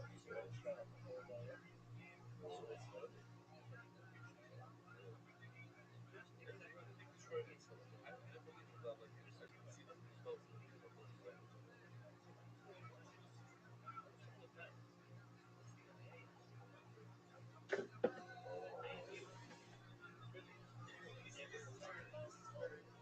Yeah, everybody. I got some emails after that. This is where everybody agrees on one that's 4 to 5 different.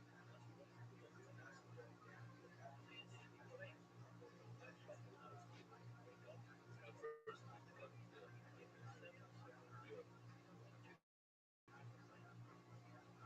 All right. Is that Mark? I literally just went, is that Mark? That's Mark. What was so special about Mark? Everybody tonight knows something like that. Everybody knows something like that. Don't forget it. Maybe she was an angel of God. But in order to be part of the angel, you have to be up. Bali Mari, you have to look distinguished. Bali Kuwaima, Rashi says interesting thing. It's very tall, and people are feared. Be intimidated. They're not going to lie in front of you. Bali Zikra, the elder. Bali Shah, the super. Bali Shah means that if, let's say somebody's higher than you, whoa, wait a minute. Hey, I don't see the other guys here. We're not about whatever. What have you know? Crazy nonsense going on. I went to Wisconsin. I came out to Wisconsin. Wisconsin, I found a show. People came out of another country. Everybody just, whatever you can do. Great. Hey, what? Like this. Great. Listen, it's one thing about college, George. And then you're going to look. The price of the road out. Alibi, all day. Alibi. Not going to happen, alibi. I'm a big talker. To me, the wedding doesn't obviously have weddings every night for years. So I check my daughter. I said, look, I'm going to the backyard. And I'll give you the money, whatever it was. This girl, she's got wedding gown, this, they have a whole wedding. It's not so bad. Morocco. The Morocco wedding. That's why we're going. Every white they call us. Bali everybody. So listen to this shop real quick. These guys had this straight. So they caught him with molten lead and they poured down his throat. What does this guy do? He says, I don't care about molten lead. He goes, Itchy Peachy, Abracadabra, distributes the lead. We only know how to kill him in other ways. But the halacha is that if you can't kill him the one way, that's how these guys, he runs away, you can shoot him with a gun.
Both Charles Nicoletti and George Rothschild were shot dead at the same time on the 29th of March 1977. This now scheduled my brain. My brain was been so like this meeting. Johnny Roselli had a similar Alright, so you want to so his body was found. yeah. Developers that whole studio we learned Just once. after about Where the TV show had exactly the same make Steve Bowers. cucumbers. Stretch of empty American highway. The slime is not a Most of the road. yeah, they know how to CIA beat Russian issue steering wheel until he died. To make it appear that every single car accident. Not long afterwards, Sanchez called the machine back to the head, sausages, and his spine inside the Chicago police force. Richard Kane also know was blasted to death with a sawn-off shotgun. Northern Salvage shot, 19th of December, you don't want to hear it from the 1970. translator. Why not? What the problem I'm is still hearing from cool. the translator? George H. W. Bush was the most developed figure to The way the Guinness said, I don't want to say this is too long. Kennedy assassination. Served as One of the private best. in a declassified So FBI it's memo, fired. which revealed Some people like it, some people CIA love in 1963 and not this from Spanish 77 speaking onwards, person. as he'd always claimed.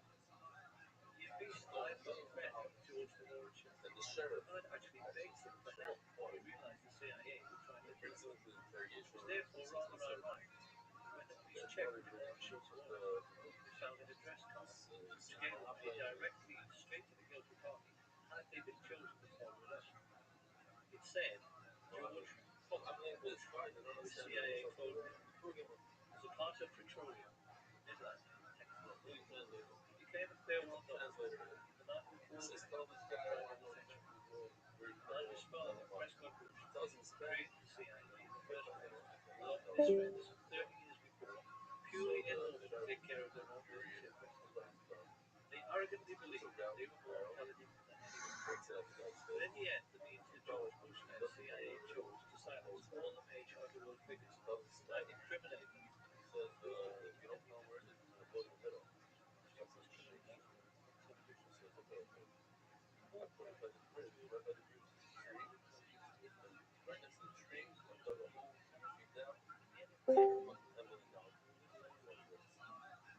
So, what did he say? He says, you think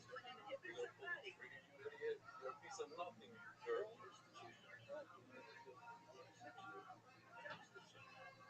Yeah. Some people think some 3 minutes to top. Does it make sense why I like it? I just love that. It's such a smart joke. The majority one, you can't trust the majority one. It's going to say you have to be exact. So sometimes it's a little lost in translation.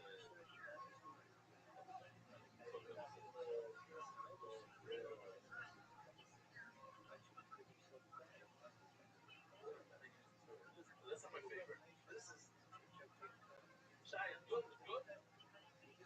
Not the best. You don't know why I like it so much.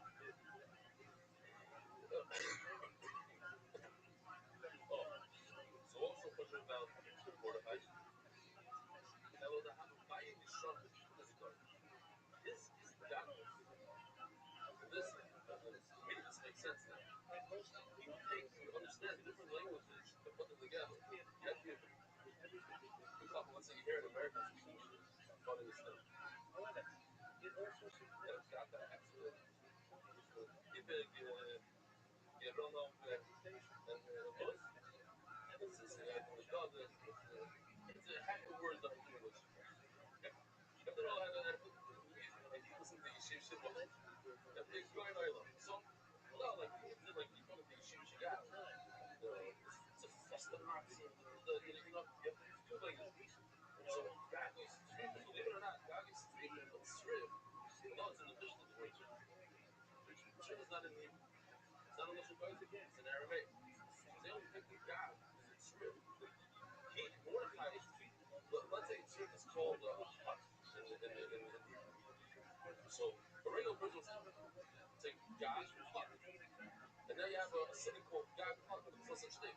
He's able to take the word God, which is in Hebrew, and Srib in Aramaic, and put them together and say, oh, he meant these two languages together. That's the hut. Same thing would be in Sofer. In Sofer is Aramaic word.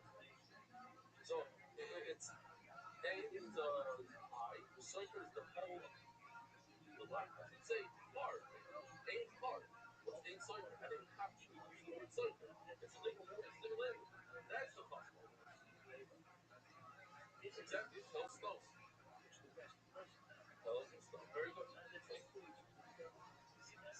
No. Okay, but tell. Anyway.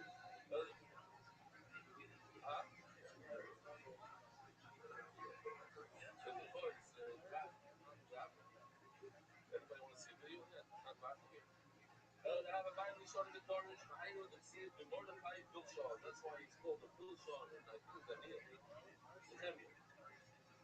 Someday they give Mishnah. Case at a night. So we also the video. It's a kind of building this. What's the process of the oil? Because the American they go to those big bodies. You have a full of character. That's the shoot from the president out. For you, high up. A bunch of barley. But it's still attached to the ground. Because you have to do the zero. Alcohol boys, the man of the first alcohol boys. What's the opposite?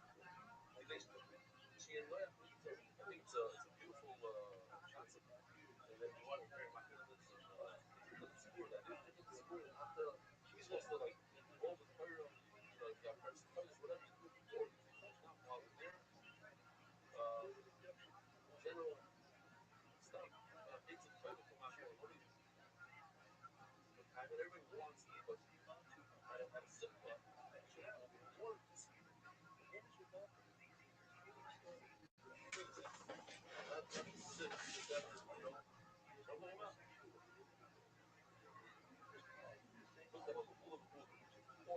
here's a good one that is my pet peeve sometimes you have a minion of 10 people so that guy he does this when I say 42 minutes why today has extra one and then all my people wait sometimes if let's say you're a 10 minute guy and you do it completely you can't see the fire what yeah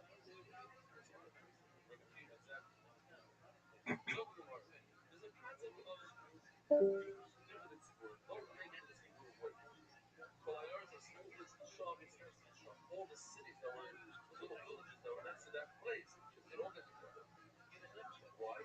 They they want to make a whole massive out of it. Again, because of the cases that said that you do this on a Sunday, not on a day, not on Monday. And that's today's sugi real. Again, the Torah says, when you go for the Shabbos, when we learn, when you go for the Shabbos day, the night, right after Yom, the first night of Yom. So we start today. When do we start Thursday? We start on the first night.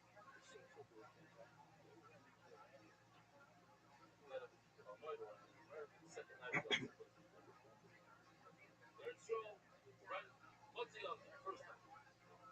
But Tyson, they say, stupid, they say, go to the Shabbos, because literally, the day after Shabbos always falls out on a Sunday. So you want to know, people know, we didn't listen to my Tyson, we did it on Monday, we did it on Tuesday, we do it when the poet comes to the bus. Leadership, she called once, it's nightfall.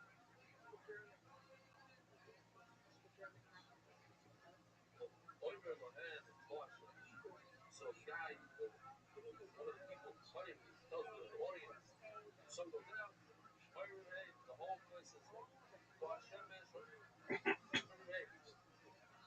each of the people there said that's the question. The answer 3 times the person Mazel Zoo. In other words, there's 9, each question is 9 times. Oh Hashem, yes, then Shimon says, oh Hashem, yes. Mazel Zoo. Is this the same hey? Mazel Zoo, hey. Kuba Zoo, this is the back. Hey, the whole, it's a massive situation where everybody gets involved. Oh, good. Give them out. Ask a question about it. Answers. But they're just spectators. They're part of the participants.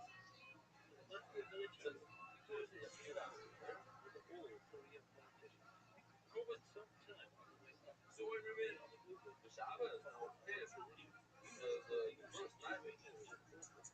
night, so Shabbos. Remember the Shabbos? So when we read the Shabbos,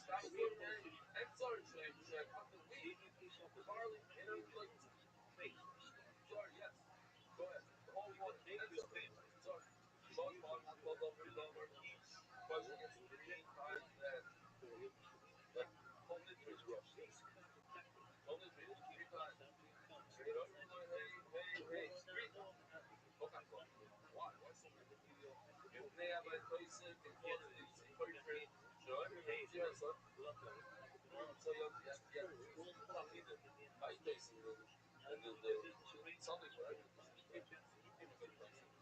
they decided that 3 parts after school. Since this is not a it's on Sunday. The Vela here is like this.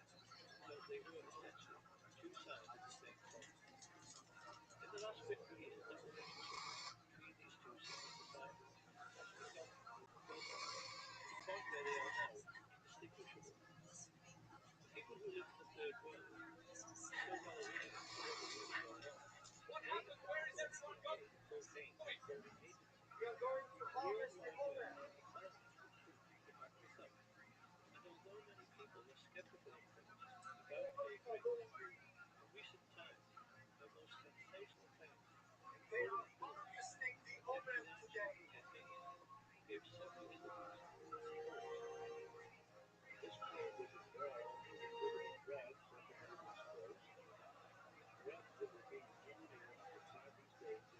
today.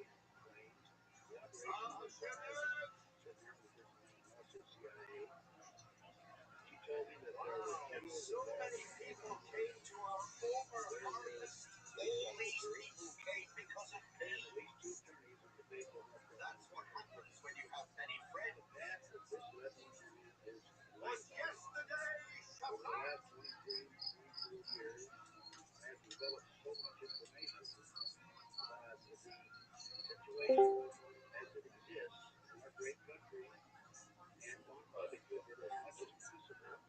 Yeah.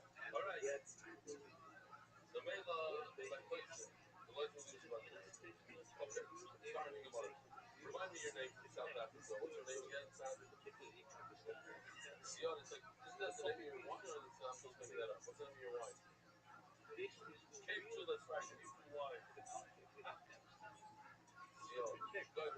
All right. When did you get here? Yeah, I didn't remember the war. Before the war. Trying to get back to that. No. Horrible. Either in Mayo, the Lord is another voice that's barely anything. One of the deals that I made with my wife before we moved is that I'll go back for every patient. Every patient she does what he did in outbound. She shares himself. And also in the summer. So I feel like I told her, you're going to go now for say something. She has to go to we live here. I slept fast. Imagine getting out. Still couldn't find a place. What place is that? Either your mind is a little there's something called a Gilas Tainus. It's a whole safer that tells you about all the young men in Israel. Now, the only two young women we have left in the entire safer are Hanukkah and Purim. But that other one. And now we're going to discuss two out of the whole beginning. You shouldn't fast. But what tells them the little miscover? Fasting is partial. You don't do any of it. Has been now, happens to be, I've been on a number of these, let's say,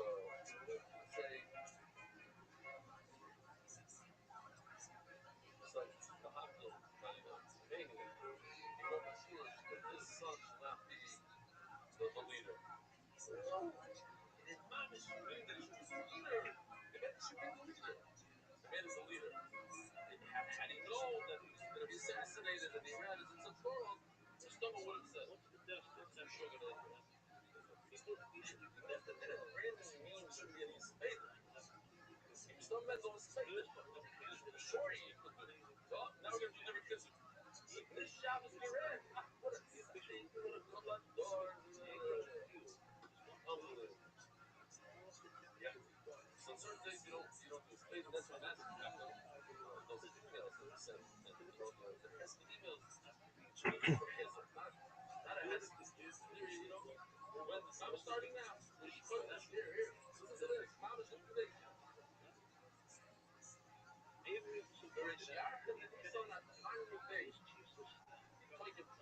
why is it such a young? From the Koimer, till the 8th day of Nisan. So below, so much. From Rosh Chodesh till the 8th day, this is what we figured out. The Allah is coming. We beat them. Because we beat them was so important. We beat them. We made young and it's such a young that you don't even in the middle of this time. You don't even give a hess. There's no entry. No hess. Meaning certainly you can't fast. You can't do two things. You can't fast and you can't give a hess. There's a whole other kind of where you can't fast. You could give a hess. You can't fast. That's the next thing. Now we're shattered and he's sorry. But from the 8th day of Nisan, that's like Riyadh, until the end of Yom Tov, that's when we slugged up the whole thing of Shavuos. That's ours. But the Matosim said that Shavuos is always on a Sunday. Why? If you think about it, you started counting the 49 days on a Sunday. It always falls out on a Sunday. You always start only on a Sunday. 49 days later, Shavuos is going to be on a Sunday. So it's on 15 days on a Sunday. So so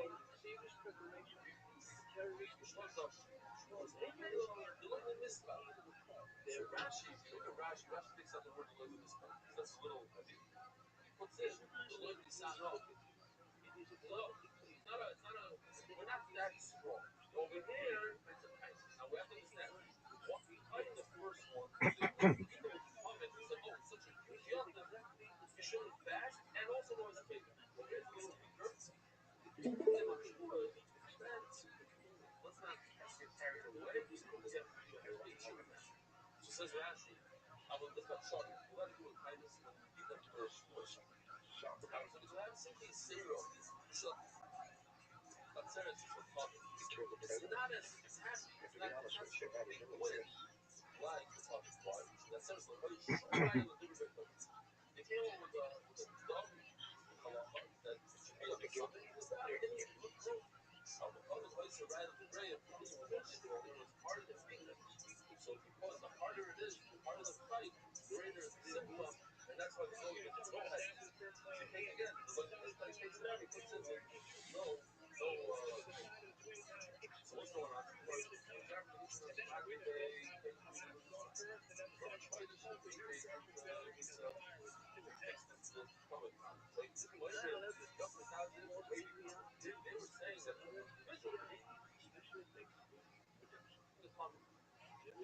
that my daughter's wife had a puzzle. I said, can I say,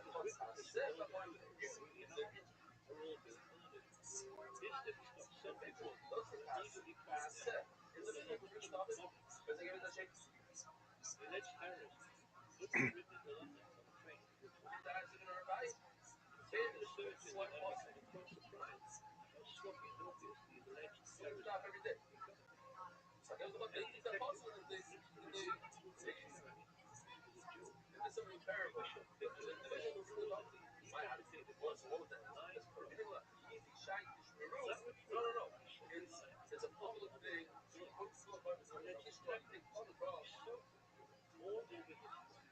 money that we collect for all terrorism is fake.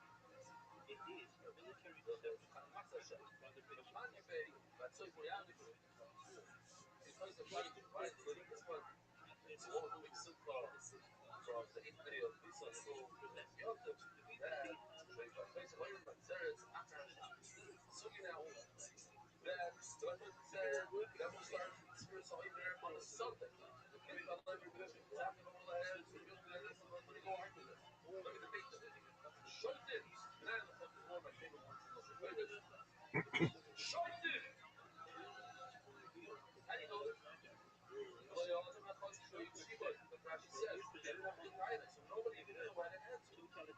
All something that was like, and I go, all land was in Roma. In place, Rabbi, he's Roma, you love. He didn't have a pulse. In other words, he had a flash. It's not just getting into that photo. Because Rabbi loved it. We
Yeah, Tyler Schleiman, Shalom, this is the Taylor Shalom.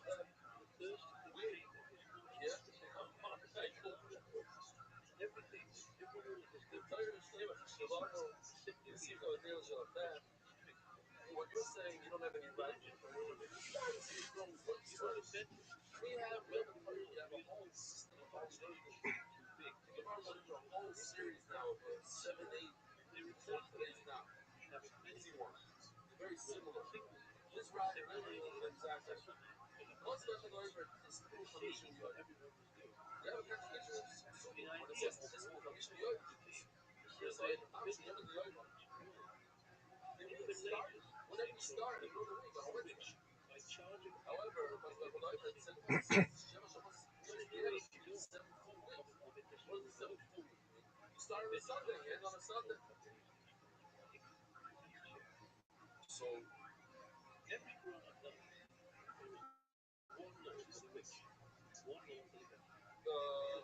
Sheva Shabbos is it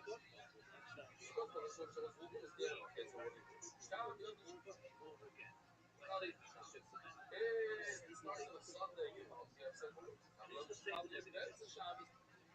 Hold on a Tuesday, on a Wednesday. So you don't have full weeks. So you have to just go from there. Sure, the less associated to our point, these are all weeks. You want to remember. Something with the Gemara, it's called Ma'amer, Yehuda Lamakisim. Second Raya, and that's what it is. Their payments are up here. I don't know if I'm on this for law. Shiva Shavuot, this for law. You shall count. What? What does he mean? Spirit, it's human beings that are counted.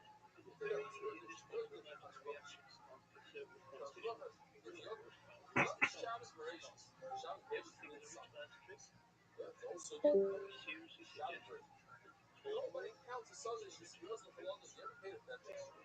There's no argument in the world. Even in the layer, whatever, in China, in Morocco, 7 days of the week, which correlate to nothing. There's nothing in this world that Sunday, Monday, what is it? Where is nothing to do with the sun and the moon. Doesn't do anything. The only has the world is 6 to be raised. That's it. The whole world is separate. And the whole world says today's Sunday. It's a very interesting thing. We're in front of what? So, not just Shabbos Bereshit, everybody knows how to count from Sunday. So why does it split off? Split off is something that's really best. Because decided when Chodesh is, when the first day of Yom Tov is, really, you're counting. Maybe sure we're another Shad. How do we know we're right? We're going to get Yomim. The Kaddish Chodesh, you count 29 days. It's a Chodesh, and then right the next day, it's a Chodesh. So you count, you do something, and then you have a Chodesh. So then it's like a Pinyan. Today Yomim, the Kaddish says, so count things, and then you have Shul. When it comes to Rosh Chodesh, you tell the day before the toilet that tomorrow's the Rosh Chodesh, and it says something else, you care? So it comes, you start counting right after Yom. You know that it's coming here tomorrow, we're going to start counting. Why? Because it's Yom. Not because it's a Sunday. Right? I said it's started on.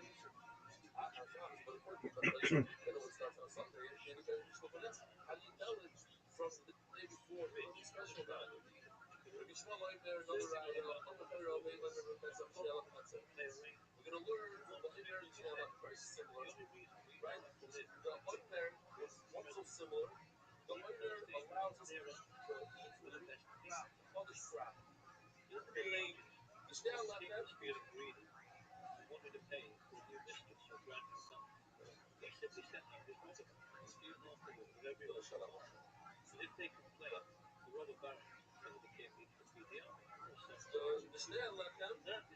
is 2 breads that allows you to bring the big shmiyah. They both allow you to bring just like by the bread of Shavuot is right after Yom Kippur. Another one. It's right after 7 weeks of counting. All of a sudden you have 2 bread. Because regular. After one, regular plus regular. So too, the Omer is right after that Pesach start a skiing. Never Shabbos Lamala. Never Shabbos Lamala. Again, the Omer, we have to say about it. Mala law, regular. No, this is that Shabbos. Sorry, let's go back. Mala law, regular. That's regular. There's a two weapon comes right after the throne. It doesn't have the spears over. You start young to have the spear. So from over here, you have Afkan regular plus 28. Pesach stop. Not one back. Afkan regular, you finish. No, I just went back one line. You went back, and I'm just explaining again. You finish Pesach. Starts first like you finish the spear over there. So whatever you do the two bread. You finish Pesach, you bring on similar. You do zero there. Never Shabbos the Mabel, never Shabbos the Mabel. Again, we're going to compare the Omer to the Shelah. So the summer blow, it's the day after the second week. After regular plus the summer blow. It's the day after Pesach. Very similar. And one is after, like, so Spiro is after the second week. No, but it must be something better.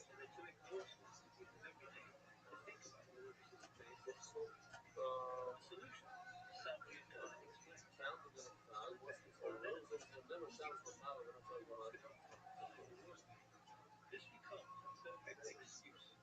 Summer blow, it's the day after the second week. And the first one is what? Now. And over here, in case of the Haley, what I'm doing is trying to place it like now. It's also right after. Okay. Hold on. We start the local. Local means you shall count. It's very local. That's what you have for. Very important. So even each and every one, every single person should be spent something else last night. And then many reminded me to ask the same question.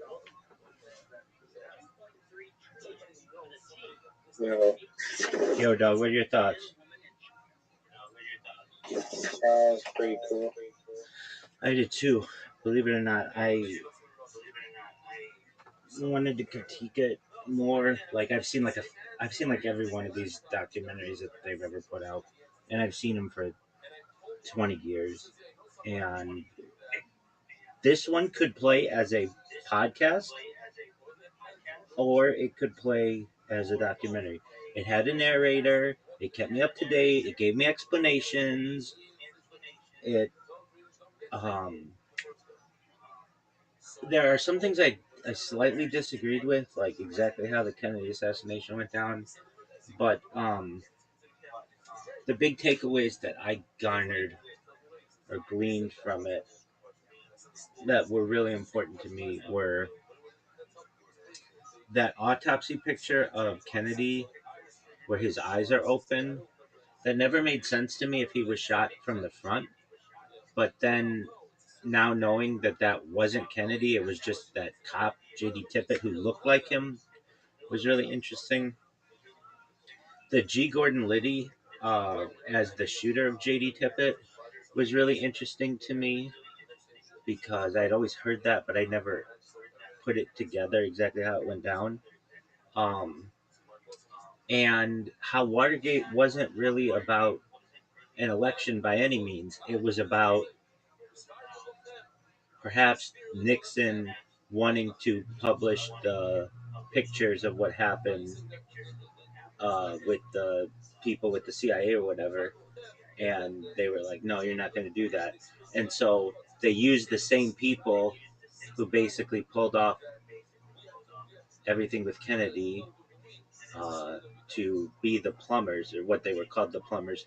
And that was always a question that I had. Like, why would these same guys who had something to do with the Kennedy assassination have something to do with the Nixon Watergate scandal? And it was like, oh, because they were basically told, like, hey, we've got pictures of you in Dallas, Texas, November 22nd, 1963.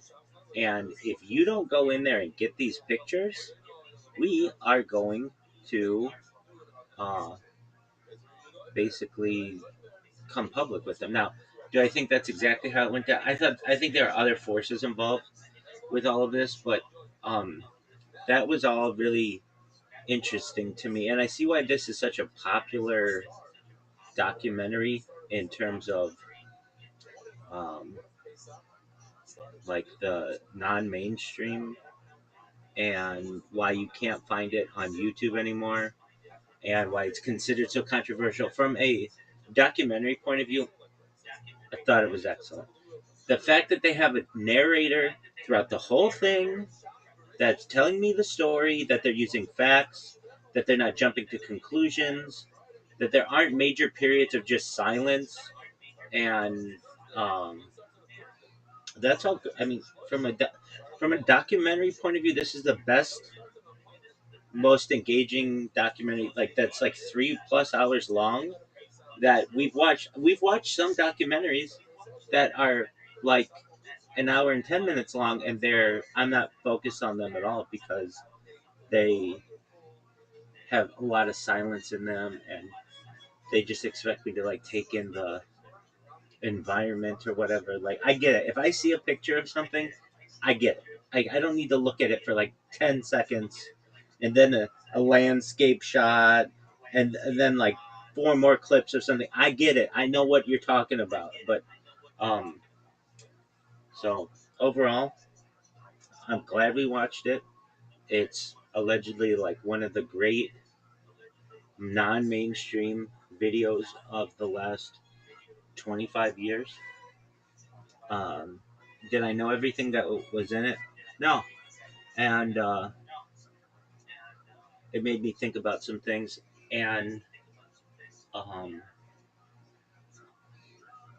I consider myself to be a Kennedy assassination expert. I will debate people on it. I know the names, I know the locations, I know a lot about it. And I mean, when they kill your president, any American who like doesn't look into it, I feel is doing their patriotism a disservice. And so I went and dug down it and tried to figure out what happened.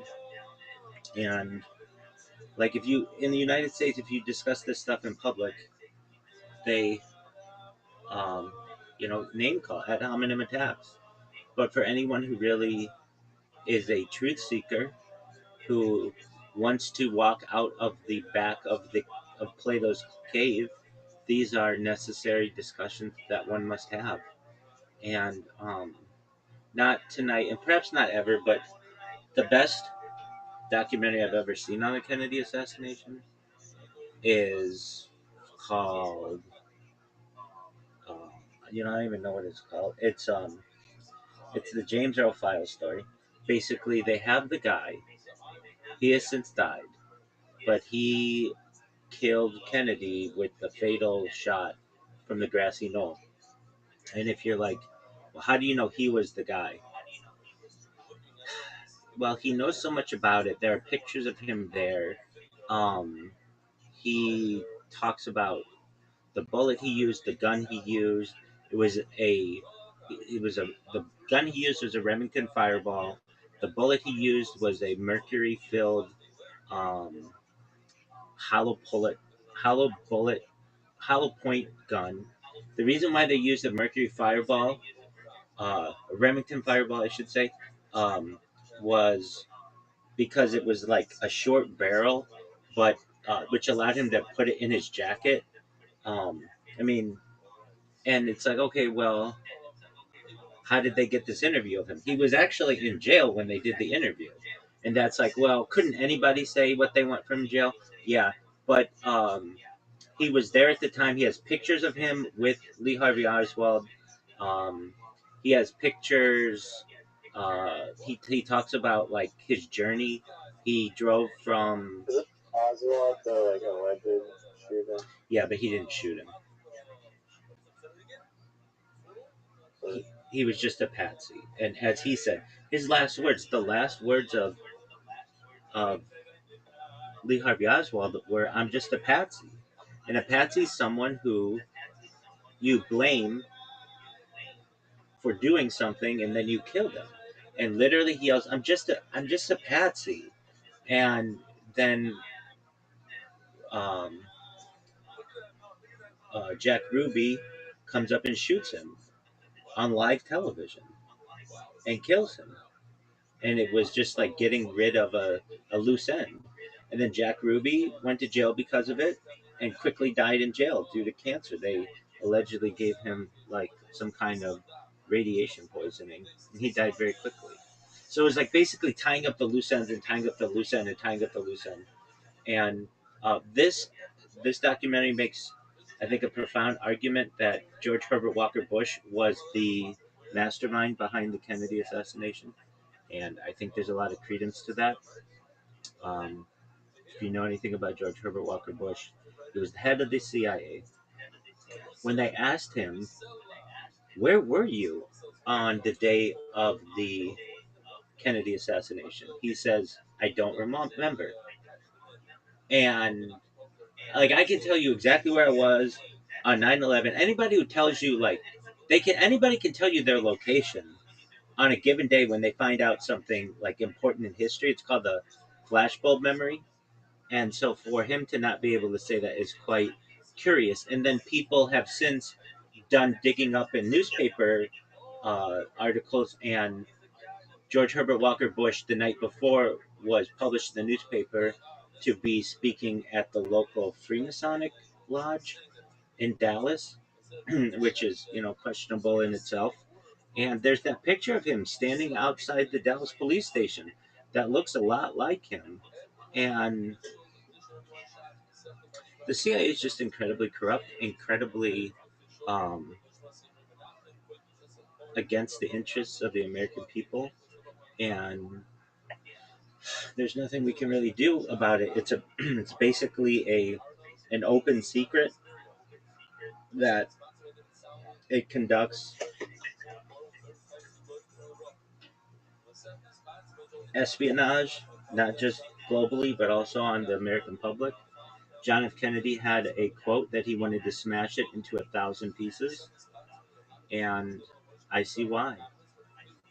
He not only was he killed over it, his brother was killed over it. Allegedly, his son was killed over it, um, and a lot of other people. It was another thing that was interesting to me from this documentary was they were like, "We do body switches all the CIA does body switches all the time." Like this wasn't new to them, and and then how the people got rewarded who were involved. So um, this is a weird thing. It was like it was a time when like 5 U.S. presidents were in the same city on the same day, which doesn't normally happen unless it's like a public event or people who would be U.S. presidents. So you've got John F. Kennedy in Dallas, November 22nd, 1963. You've got George Herbert Walker Bush outside um, the Dallas police station.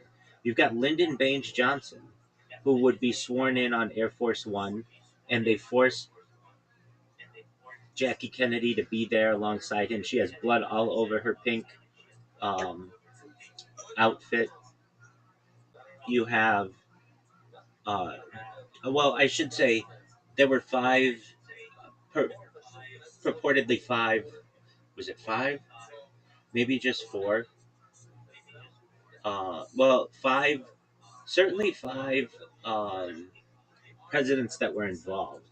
You've got Richard Nixon, who was previously the vice president under Eisenhower, who Jack Kennedy beat in, and Jack and John Kennedy are the same person, but who John Kennedy beat in the 1960 election, which was allegedly rigged. You've got Gerald Ford, who would take over after Watergate, and who was on the. Uh, he was like very involved with the Warren Commission. So you've got like five presidents: Nixon, Kennedy, Johnson, Herbert Walker Bush, and Ford, who are all like extremely involved in this situation. And you're never taught about it in school. I remember when I was in school, I was really excited to learn about like having the Kennedy assassination day, and we never had it. We made it to World War II. We might have said a word about the Korean War, and that was it. That was like all the history we covered. And there's a reason why the CIA publishes the books in the United States, specifically a company called McGraw Hill, which Ghislaine Maxwell's father owned. Uh, he owned a lot of things, and he owned McGraw Hill, which controls um, the majority. He owns Scholastic too, something like that. And those two companies, perhaps one's a subsidiary of the other now. Um, they control the American school system, uh, books in the American school system. So anyway, this video was eye opening, and I'm glad we made it through it. So, what were your thoughts? I know I'm just blabbing. Go ahead. No, it's cool. I heard that like there's like this tourist spot in Dallas where it happened. Yeah, so just, like, it's known as their photo. it's known as Dealey Plaza. It's it's. Have you ever heard of the horror film Nightmare on Elm Street? Yeah, It has Freddy Krueger in it. yeah. All right. What street do you think John F. Kennedy was killed on? Perhaps Elm Street. That's correct. And there were newspaper articles that said Nightmare on Elm Street. And so that's kind of a callback to what happened on Elm Street. And Freddy Krueger doesn't have anything to do with John F. Kennedy, but the name Nightmare on Elm Street was like in headlines in the 1960s, and then they made the movie in the 1980s. Um, yeah, a lot of people say, I've never been to Dallas, but um, a lot of people say, like, well, I've just heard people what they say. Like, like one guy, this is on Kill Tony, but he gives you like a real deal. He's like, yeah, I'm an Uber driver in Dallas, and whenever I can, I drive the people through Dealey Plaza, and I'm like, yeah, the CIA killed the president right there. And he's like, I usually get low ratings because of it, but I don't care. And so Tony asked him, like, have you ever, or they had somebody else, maybe, yeah, it was somebody else who was from Dallas. They're like, what do you do for a living or whatever? And they're like, well, I used to work at it's called the Dallas School Book Depository Museum. Uh, it's the sixth floor. Basically, that's where they want to tell you that um, Lee Harvey Oswald used a uh, Marcano rifle to kill the president. What they don't tell you is that the amount of bullets that he would have had to shoot were impossible to be able to shoot and reload that quickly. Um, and we have an open mic on the radio from the Dallas Police Department that we can like listen to the audio and we know when the bullets were fired. And there were like more bullets on that audio than what actually was shot. It would basically be like how do I want to say it? Um, it would be like, just to give like a real person analogy. It would be like somebody carries a bowl of spaghetti to the table, but accidentally drops it, and we all have to scramble to clean it up. And there's this big stain on the ground of a spaghetti stain, and the whole time we just at the dinner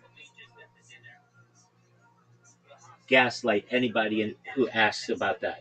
We put a rug over it, and we say that it didn't happen, and that's what I mean. There are like all kinds of questions about this that are unanswered. And when I was a kid, Riser, they would put out these random specials, and to their credit, Fox, like there were three major television stations in the United States for like 50 years, 40 years, and the way they got big was through radio.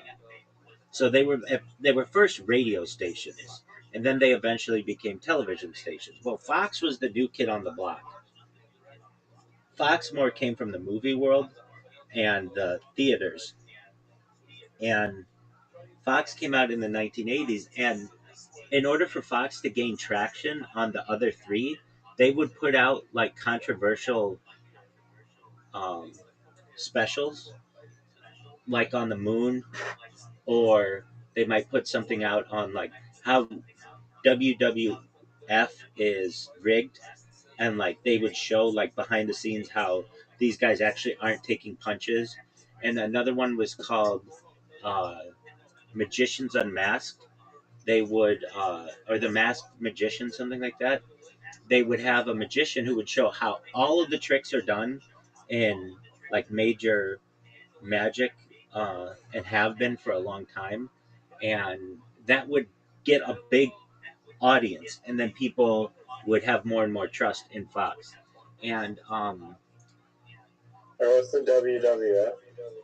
yeah, so this one was interesting. They would, uh, so there was a time in the United States where it wasn't acknowledged that WWF was not real, and they eventually Was had it the World Wildlife Foundation? no WWE, but it was WWF Oh, then. So early wrestling. exactly. So in the 1980s, there was an argument that wrestling is real. Those guys are really hitting each other, and it's really better described as like choreographed athleticism, something like that. But it has a predetermined winner, and that's why you can't bet on it. And this only came out though in public during a set of hearings that Vince McMahon, the owner of WWE, had in the late 1980s, early 1990s on steroids. And um, basically, they had to come out and say it's not a sport, it's entertainment. And this caused a lot of controversy because it's like, you lied to us, and it's like, that's just how the sport would work. You have to understand that like there was no internet. You watched the wrestling once. There wasn't really even a way to record it. Maybe if you knew someone with a special VCR, but really that wasn't even a thing um, for a long time. And then it looked real, and they had real blood, and so it's like, well, how isn't it real?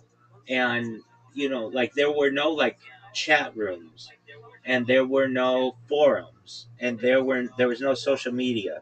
The only way that you got any information about wrestling, aside from it being on television, is through wrestling magazines.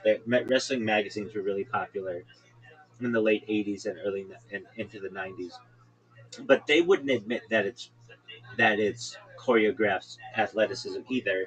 They would make it seem like it's real and that these guys really had beefs. And if you watch wrestling today, it's like kind of obvious that we think that this is fake, but back then it was not. And so Fox put out a special. During like a little giveaway. Pardon me? The chair smashing. I mean, I don't know. No, that made it even more real, because they were hitting each other with a chair, and the chair would get dented, or they would throw a guy through a table, and that looks real. I mean, it is real. But what this special did is it talked about the tricks that the guys use to make it look even more real. So, like, one of them is wrestlers generally, not always, but generally, have really long hair. Not always, but it's like, especially back then, they would have long hair, and especially female wrestlers. Uh, but even back then, they didn't have female wrestlers. There was no like, that wasn't a thing. That only came in the late '90s. This was only men. If there was ever a woman involved, she was just known as a manager. She would just be arm candy, a pretty lady, and that's it. But they would have long. These wrestlers would have long hair, And the reason why they would have long hair is twofold. One, it allows, like it looks like they get punched and their hair goes back, it like tricks a viewer into thinking that they really got hit. And secondly, it allows them to hide the punches a little bit more. If they're both bald guys, you can kind of see that they're not necessarily hitting each other. But if there's long hair, it can create a little bit of a padding and kind of hides the fist. So they would talk about like these guys used long hair, and they would talk about how they would cut themselves to get blood. And this was always interesting to me. There's an area of the forehead that you can cut that causes immense blood loss, but doesn't cause any scarring. So these guys every single night would take a small razor and cut themselves just above uh, their eyebrow, and you could do that over and over again. Maybe not every night, but every couple of nights or wherever these guys were in the city, and it would cause huge amounts of blood, and that was real blood. Additionally, they would show those chairs, like, oh, you're getting hit with a steel chair. Yes, but they would show where these guys would get hit with the steel chair, and it would show like it bends pretty easily in this spot. If you notice, they're not getting hit where like the edge of the steel chair is, where it would really hurt, but it still hurts. Then they would talk about the tables they would throw them through, and they'd be like, these are real tables, but you have to understand that the table actually creates padding so that when you throw someone down and it breaks the table, it actually pads their fall and doesn't really hurt that much. And they talk about like the pads on the outside of the ring.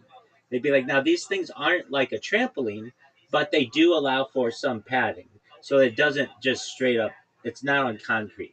One thing I always found interesting was they would talk about how they would make the ring. And they would be like, many people think that the ring is actually really soft, but it's not. It's really hard. And when you like body slam a guy or something, it always makes a lot of noise, like ba boom, ba boom. And they would show the underside of the ring is just a bunch of like 2x4s that are like stacked flat, and that takes a lot of the impact, but it also makes a lot of sound.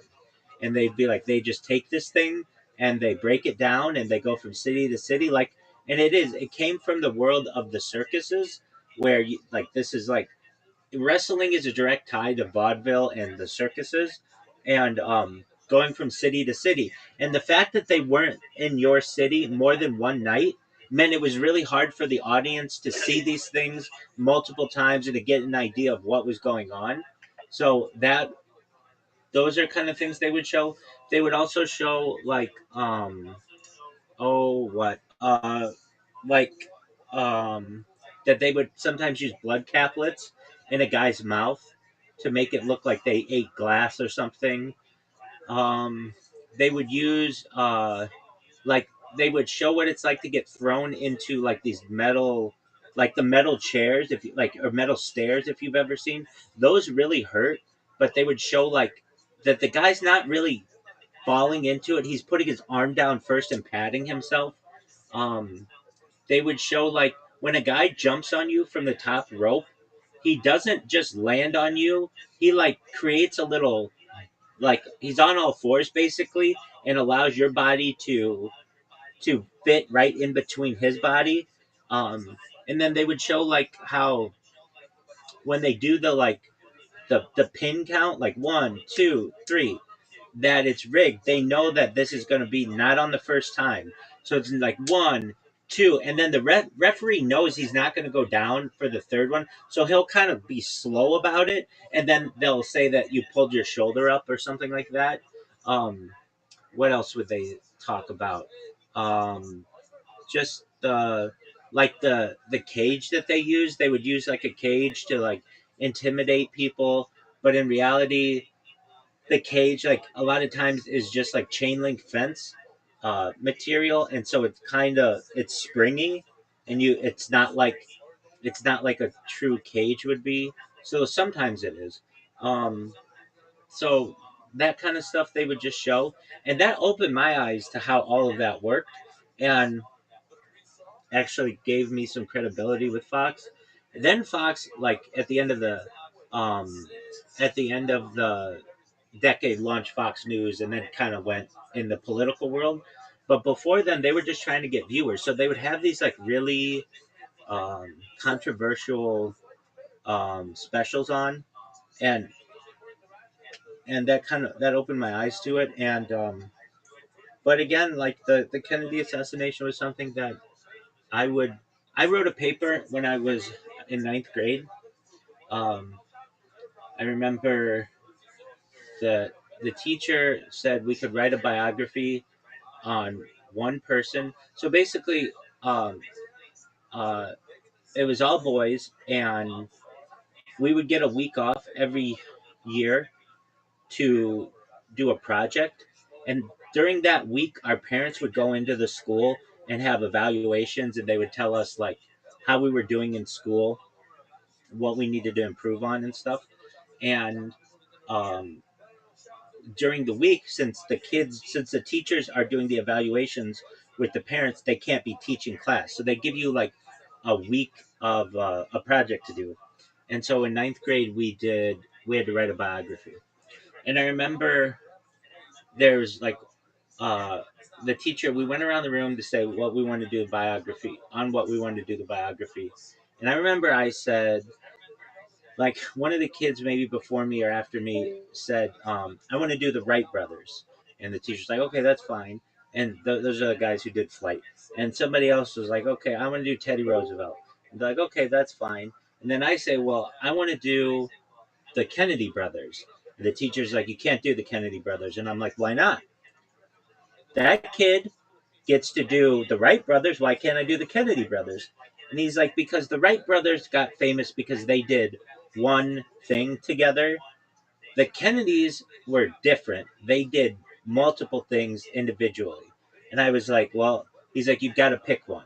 And I was like, all right, I'll do John F. Kennedy.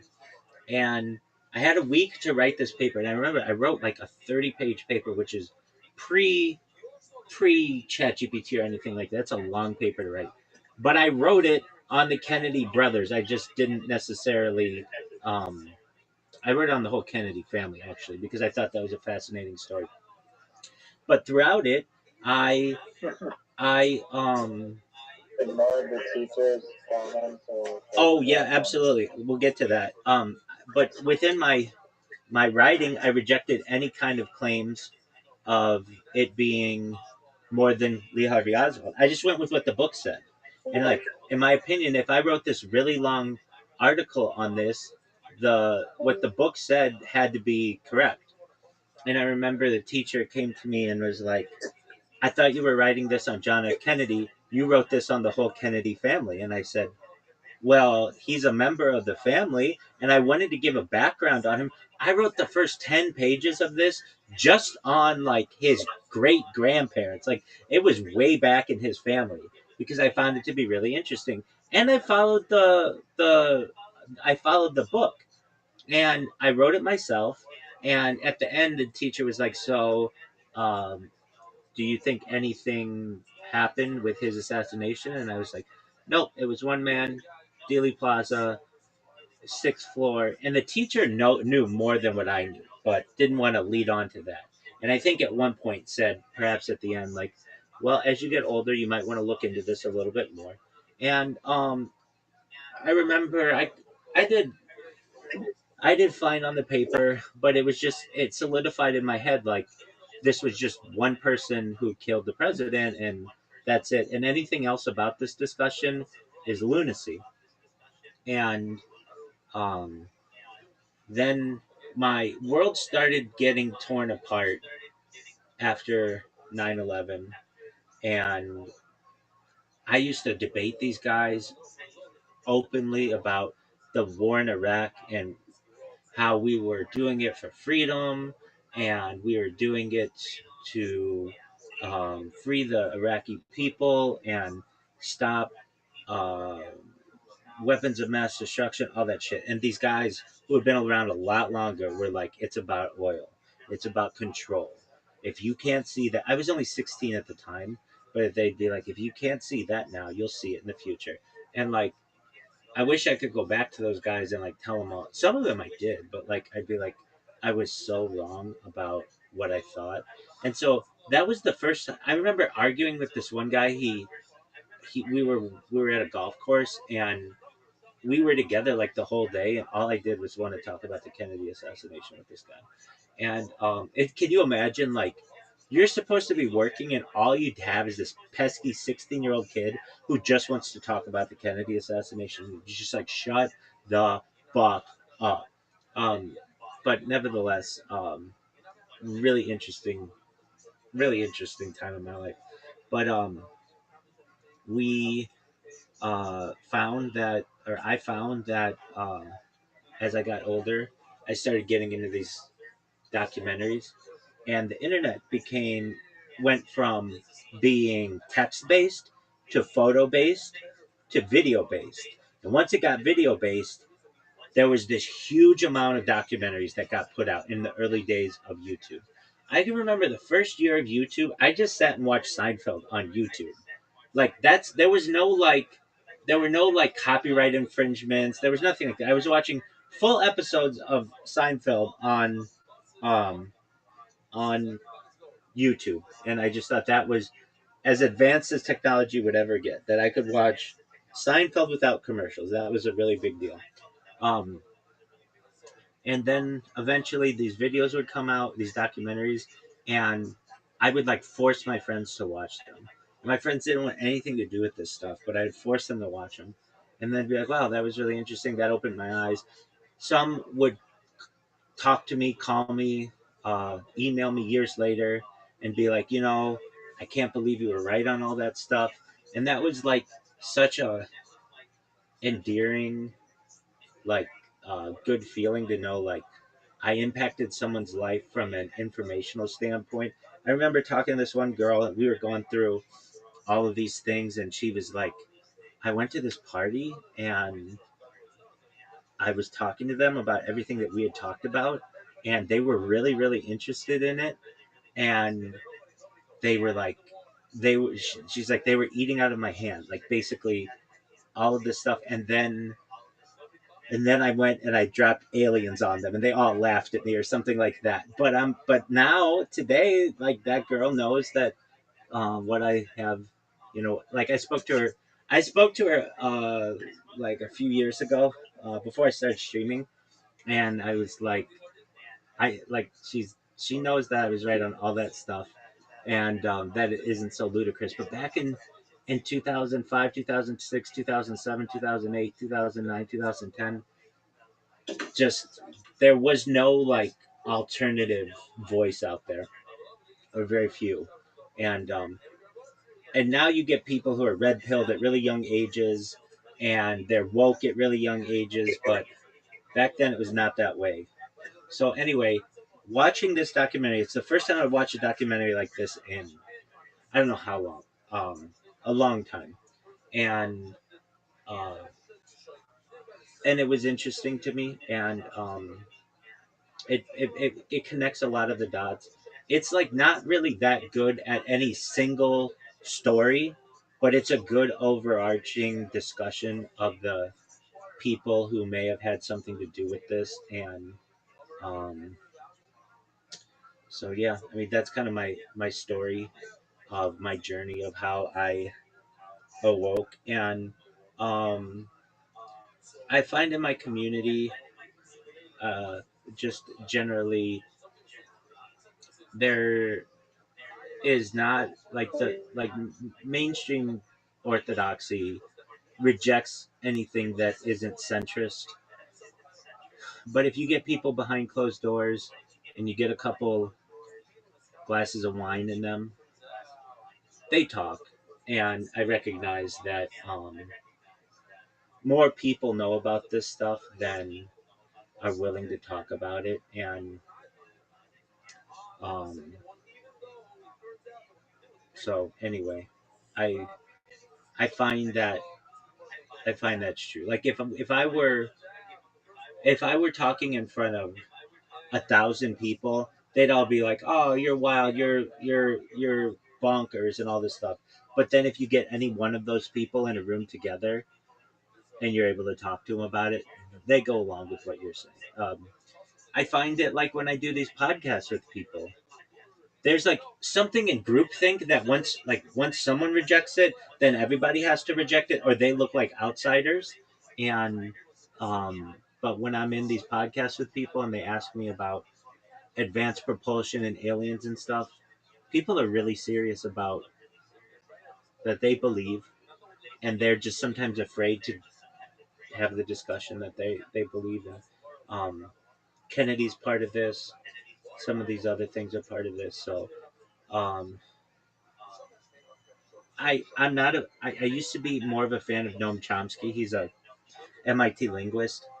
I've lost some of my respect for him, knowing that he was as close in the Epstein files as he was. But he has a really good quote: "Terrorism is just non-state sanctioned violence," and I think that's exactly right. Terrorism is just non-state sanctioned violence, and spam is just non-state sanctioned advertising.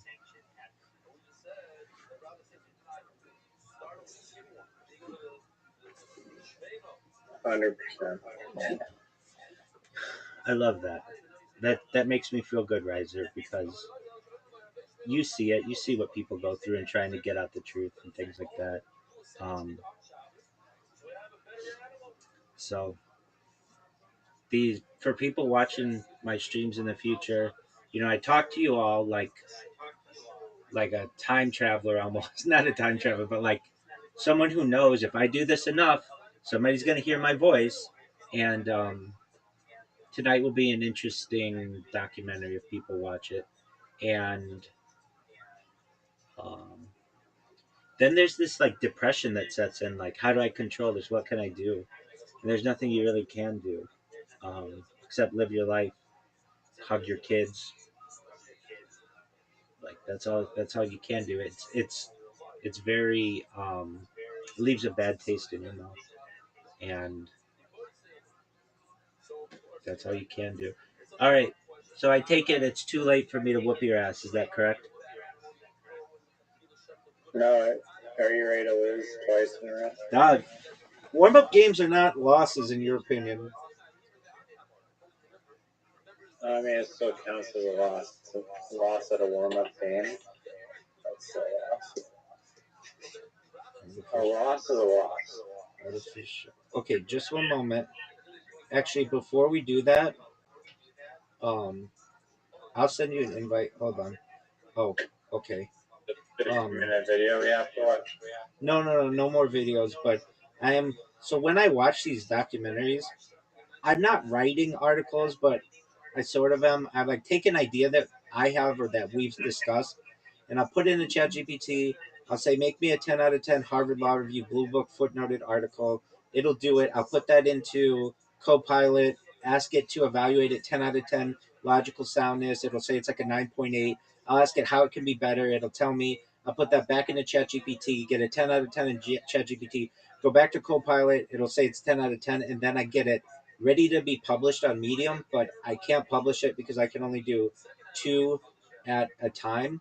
And so like after I do two, um I've got to like wait 24 hours, and I have like a ton of them uh ready to be uploaded. So just one moment, I want to just give you a quick rundown, and then if you have anything else with which I agree, I will write an article on it. And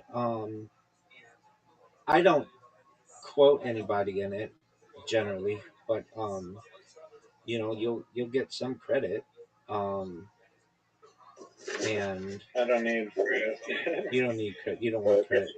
Watch, I put a quote riser in my Discord as a source. Um, okay, so I just have to find one more topic. Okay, so really quickly, I'm just gonna run through these. Stop me if anything's of interest to you, but like I think you agree with all these. And stop me if there's anything you don't agree with, in particular. Well, this is an interesting one. So I make challenges to Israel because I think Israel's the future, and there's the idea of it's really important changes in matter to be able to study it. So like when matter turns from solid to liquid at like 0 degrees Celsius, and then again to vapor at 100 degrees Celsius, and then to plasma at like really hot. I want Israel and anybody else to study that, but that's really important to study. Yeah, it's important to study like what happens at room temperature and stuff, but that's not as important as the state of matter. Okay, secondly, it should be an illegal practice to kill a story, meaning give money uh, to interviews and then not publish it. It should be something like bribery. Um, a square is the best dimensions for videos and pics. You disagree with that, and I understand.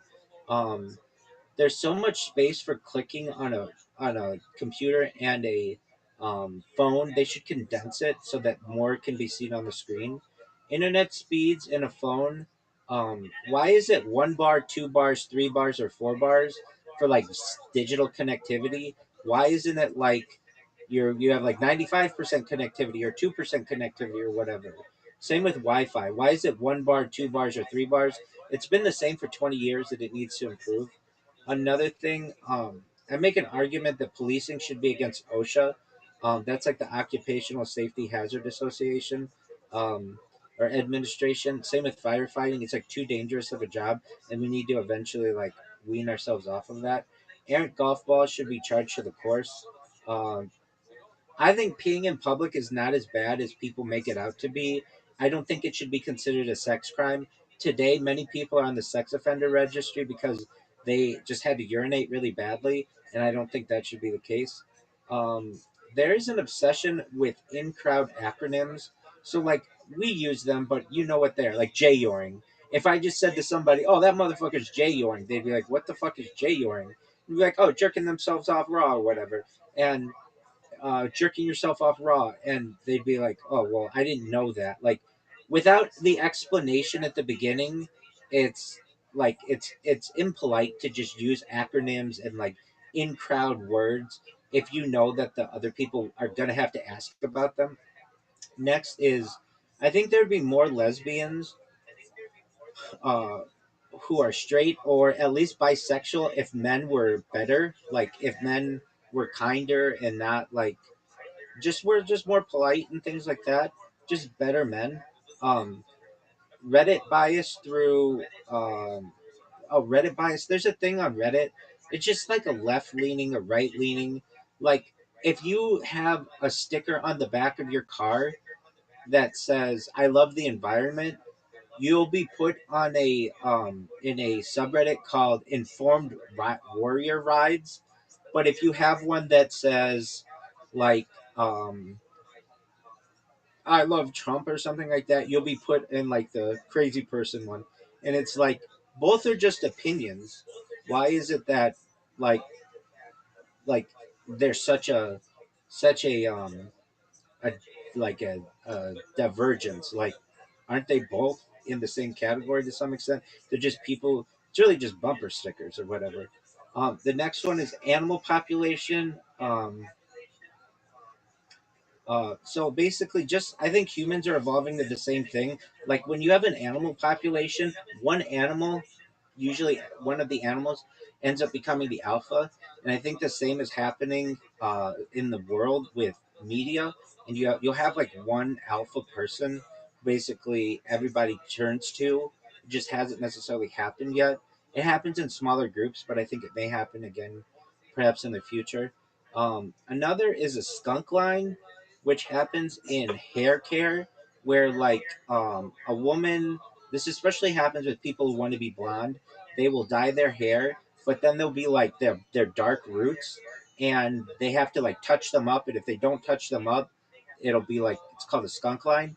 And I feel like there should just be a daily product that you can put in your hair that that isn't an issue. It's not an issue for me or really anyone that I know, but I just notice it a lot in celebrities, and I just think that that could be something like that could it could just be like a little dye or paint or something that you just put in every day, just like when you're combing your hair, and removes that.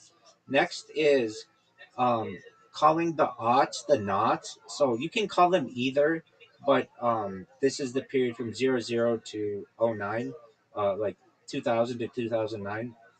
Next is okay. So this is such a pain in the ass to me on Reddit and some other stuff. You ever look at like a screenshot on Reddit and it'll say 1 of 4 or 2 of 4, and you'll swipe and you'll think there's more and it's just a screenshot. I feel like AI should just remove that. It's a waste of people's time, and AI is already like going through all these pictures, so it shouldn't have like errant swiping. It wastes time. Next is on Twitter, you should be punished if you put like read more and there is no read more. If you engagement farm basically on there, if you're just going for interaction, so like you'll put a picture of a hot girl and you'll be like, "What does anybody notice?" And then people put in the comments like her boobs, and people will be like her butt, and it's like if you're not putting something that's realistic, like, "Hey, does anybody think that her shirt is really cool or whatever?" Or like whatever it could be. If you're just doing it so that you get attention, I feel like I'm not saying you should lose your account or anything, but that kind of content isn't very useful. Next is um, just a call for Israel. It needs more ramps. I'm a really big fan of ramps and accessibility, and I know Israel has a lot of issues with accessibility options. I mean, I know that there's been war there for the last 78 years and things, so I get you can't just always put in ramps, but ramps are really important.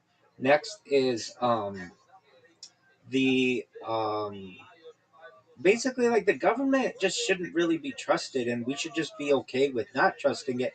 Anything that they tell us, we can just look back and be like, they lied here and here and here and here and here and here, so why should I even like bother listening to them at all? um the next is robots should do the mining, no more people doing mining, and drones as well. Next is a universal basic income and a universal enhanced income. Next is Europe should give reparations to Africa for raping that continent for as long as possible. And I feel that the United States should give reparations to people who are descendants of slaves. Additionally, Africa has should give access to the sea to all their countries, and everywhere in the world should have access to the sea for your country. Like you should either get an exclave somewhere or an island or something. Like all countries should have access to the sea. You shouldn't have any landlocked countries. Next is the same for like countries like that hug the coast, like Chile and Argentina and things like that. Like you could drill a tunnel um, through the Andes. I know it would take a lot, but like perhaps someday, and give both uh, Chile like access to the Atlantic Ocean and Argentina access to the Pacific Ocean, whatever. Next is no more fur, synthetic fur only. Next is documentary narratives and documentaries are good. Next is all media should have universal translation. Next is apps should have universal translation. Next should be um, I just made an article why uh, my arguments why rape in specifically for the Israeli Defense Force is against Talmud teaching and halakha Jewish law, and that it shouldn't be allowed, and that any rabbi who endorses it should we should perhaps second guess their determination. It's called a header. Next is I think eating boogers is healthy. Primates do it. This got triggered for me from um, that that ape documentary, the what with the chimpanzees or the gorillas or whatever. Like, man, they're just eating their boogers away and nothing's happening to them. And then I looked up some stuff on it. It was like it's what we've been doing. It's just kind of like a westernized thing that we don't do it or whatever. But there's like some healthy aspects of it. Next is I think that it's in the best interest of a company to give children throughout the United States a laptop. You could study all the data on it, but also would just make for like really advanced populations, especially in underprivileged areas. Next is how my project is a lot like John and Yoko's Bed In for Peace. Basically, John and Yoko Ono did a Bed In for Peace once in Amsterdam, once in Montreal, and basically just sat in bed for a week promoting peace. Next is super titles are superior to subtitles. Next is executives should be held criminally liable for stuff, and I also say that their trials should be on camera. Next is an argument that I make. Basically, I'm anti-circumcision. It happened to me. I had a bris essentially, and as does just about every Jewish man. But I want to end the practice of actually genital mutilation and replace it with just a pinprick, which is what we do in Judaism for people, for men who are converting. Next is if you're going to have an English documentary, have it in English. No one wants to read subtitles or have a or instead have a voice overlay. And when I wrote this article, it was really interesting. It was a technology that I'd never thought of. But just like how you have like subtitles that can be changed at the bottom, you could have a voice overlay that changes, and you can just pick whatever voice you want the documentary to be in, and it could be that. Next is have voice overlays and narrators. Next is dude, I hate when I'm in a Teams call or on X Spaces or in Discord where it was like, "How was your call?" It's like, dude, don't fucking ask me that question. I obviously have something else to do. If I want to answer that question, I know you have a feedback button and I will use it. But right now, I don't want to fucking answer frowny face, neutral face, happy face when I know you're not doing anything with that data. Next is if I say I don't want to see something, like don't show me this again, don't show it to me. But I should have an area of my settings that I can go to and occasionally look at and change it if I accidentally hit that button. Next is it should be illegal to have other countries do shipbreaking and other environmental stuff, or other stuff that you can't do in your country due to environmental laws. Next is there's no But enforcement. that would kind of ruin their whole little economy there, or at least perhaps get rid of a bunch of jobs there. I don't give a shit. I don't want those people having to do those jobs anyway. I want them to have tech jobs. I don't. Okay. Yeah, that should definitely be illegal. There's no enforcement mechanism of the UN, and I want them to.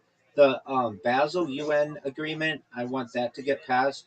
Um, when there's stuff at the end of a movie, it should be read out loud. It shouldn't just expect the person to like be paying attention the whole time. The next is the United States potentially having an epileptic seizure warning like the British have when you're watching a movie or something. Next is the heat of devices. Like devices overheat, but they don't have a temperature gauge on them. Like it's really easy to just put a temperature gauge on your phone, and the fact that we don't have that is ridiculous. There's an issue on iPhone that it does overheat. I know a lot of times in the summer, if I ever do IRL streaming, my phones get overheated very, very quickly because it's in my hand and I got the brightness up because the screen glare is really bad. And I'll go like 20 minutes and then it'll get that temperature warning. Have you ever gotten that temperature warning on your phone? Somehow not, but I will go outside and this pisses me off. It's like a state of the art iPhone, and I'll walk outside and like it won't just auto adjust the brightness, and like I'll look at my phone and I cannot see anything, and then I'm like scrambling in the dark trying to figure out how to unlock my phone and turn the brightness up. Dude, that happens to me And all the time. Absolutely. I hate that. So I talk about this glare issues with phones. So like there's anti-glare technology that can override this. But before I want to say like that's a good idea what you just said, like auto adjust brightness on a it phone. might be because I have it up. There should be an auto adjust brightness when outside, because the auto adjust brightness feature sucks inside, because it's like, how do you know what brightness I want to That's have exactly it that. at? That's exactly right. I put outside. That's exactly right. Um, the next is Gorilla Glass. Like, there's no reason why iPhone shouldn't have Gorilla Glass in all phones. Like, I should be able to take a car key and slam it into my phone face, and it shouldn't do any damage. You know, I'm putting my phone in my pocket that has all kinds of sharp shit in it. Make it like resilient. Next is the titanium back. All phones should have titanium backs or metal backs. This idea that iPhone went through this glass back time, which made it really slippery and made it fall off of shit, in my opinion, was just like for them to have people break their phones. And then also, nobody wants to walk around with a broken phone face or broken phone back. So it was just more parts repair for them. Um, Next is this phone. Shards of glass. The space on your phone, like a lot of times phones will just put bloatware on your phone, like shit that you never use. Like, I don't know, I don't use the health thing on my fucking phone. Why? Because I don't want my phone checking my heartbeat and shit like that. I don't need that, but yet they put it on there and it's just an extra app that I don't like. And then another thing is, if I buy a phone and it says that, let's say it's a 100 gigabyte phone, that should be 100 gigabytes of free space that I get to use.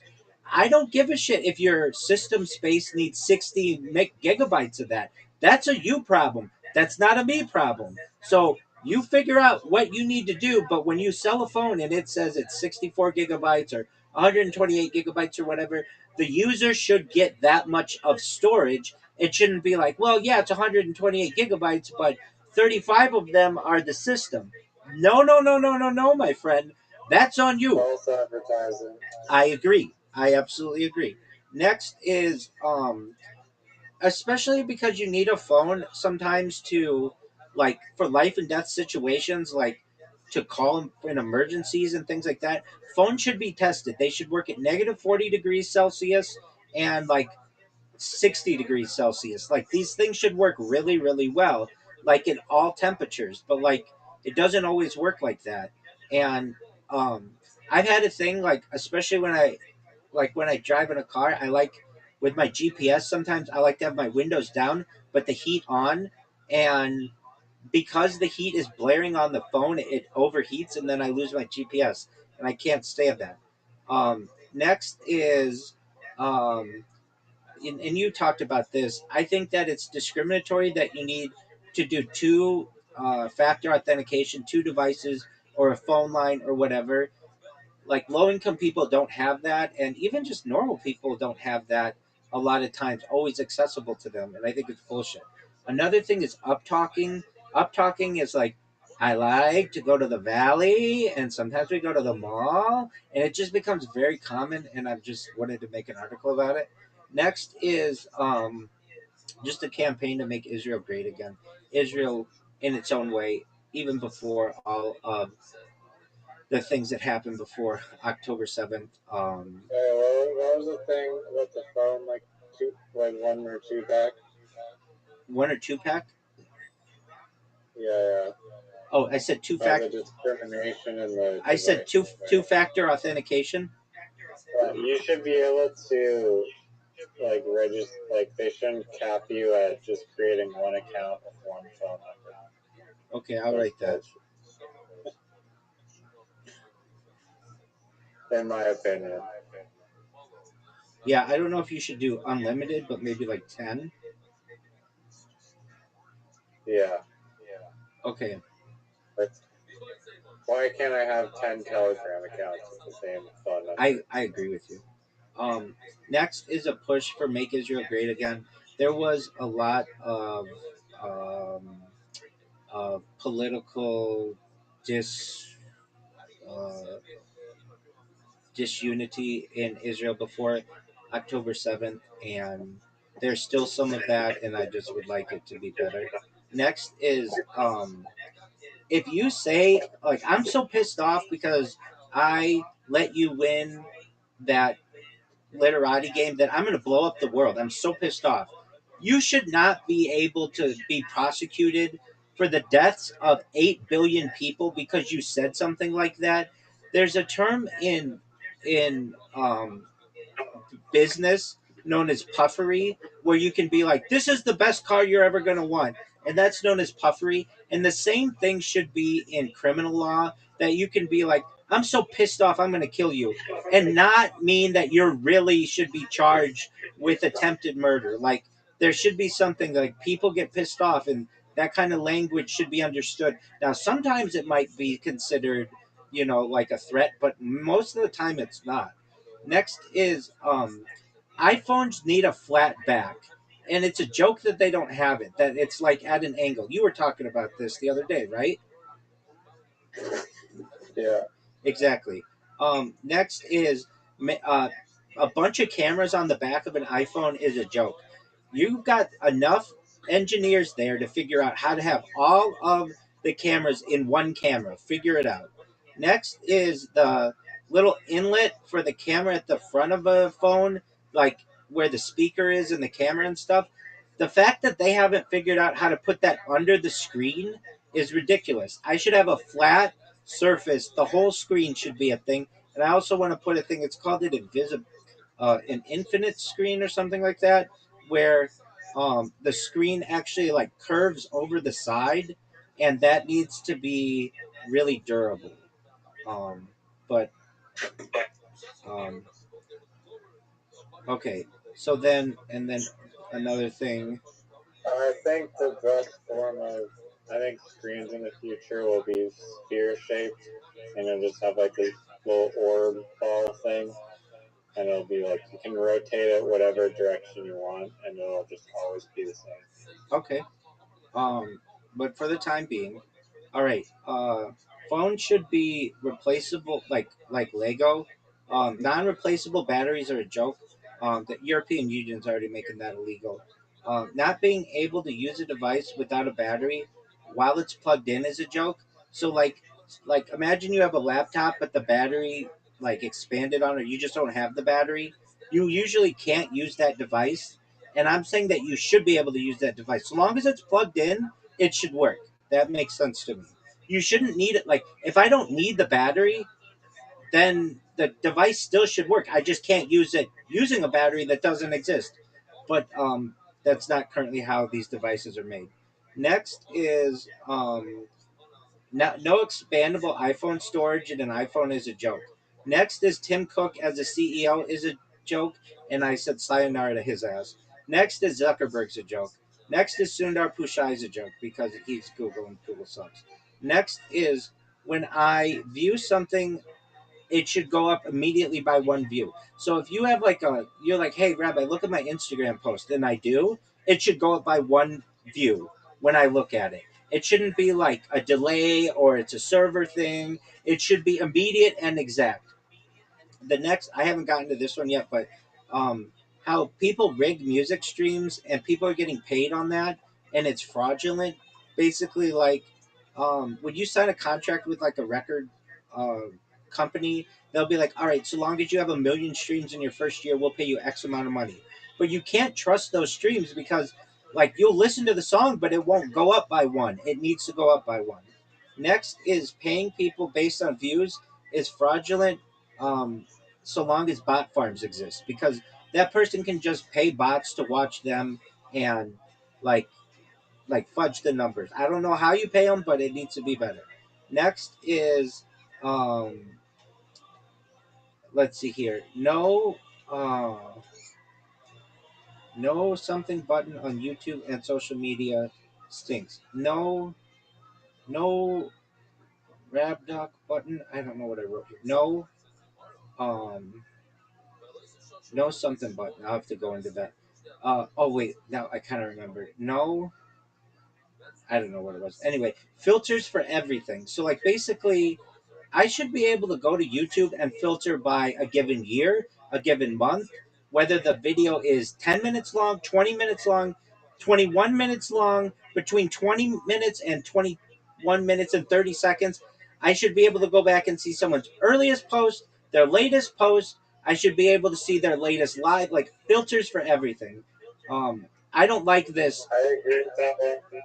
The YouTube filters are completely inadequate, and if you're looking for a video and you only know that it's like 10 to, or it's like whatever, 52 minutes long, you can't filter like that. I agree. And I've talked about, yeah, the YouTube search results, how they just like, it used to be like, oh, you could go through pages and pages of relative content, and now you got like maybe like 10 videos or less, and that just shows you a bunch of unrelated shit to your search. That is like a huge gripe. Absolutely, I agree. I know what I was trying to read. No random button on YouTube and other social media is stupid. So basically, like I should like have an ability. Like there's a Wikipedia that's like, show me a random Wikipedia page. I want the same for YouTube. Show me a random YouTube channel. If I'm bored and I just want to see something random and keep clicking random and random and random and random, it should take something from that no one's seen and give it to me just basically so I get more shit. There's like an idea with oceans, with the ocean current. The ocean water near the surface always travels faster than the water at the very bottom, and I want to kick up the water at the very bottom so more people see that shit. Next, caps lock's button needs to always have like a light on it. Same with shift, same with the function button, same with the alt button and the control button. All of those buttons need a shift on, like a light on them when they're being used, so that you can tell if caps lock is on or not. Like it's such a waste of people's time that many systems don't have caps lock on by default that it's ridiculous. Next, Reddit used to have a randomized article button, and then they took it out. But there's a website you can use that uses the old UI of Reddit, which I kind of like way more than the new version, and you can still use the random button. a lot of people do. I know what you're talking about, and I'm in agreement with you. Next is That Gmail mod was so funny that you told me about, like the Reddit layout, though it's like you're going through emails. yeah, it's Microsoft Outlook. Yeah, it's amazing. Next is um, these are just like, okay, a function. This is on a Lenovo. Putting the function button in the corner when every other computer has that as the control button is ridiculous. Next is a power button on the keyboard is ridiculous because people accidentally hit a button on their computer, like on their keyboard. So don't put the power button on the keyboard. Put it away from the keyboard somewhere else on the flat part of the device, but not on the keyboard. The same with airplane mode. Don't put an airplane mode button on the keyboard. Like that kind of shit people accidentally hit and then it disconnects them from the internet.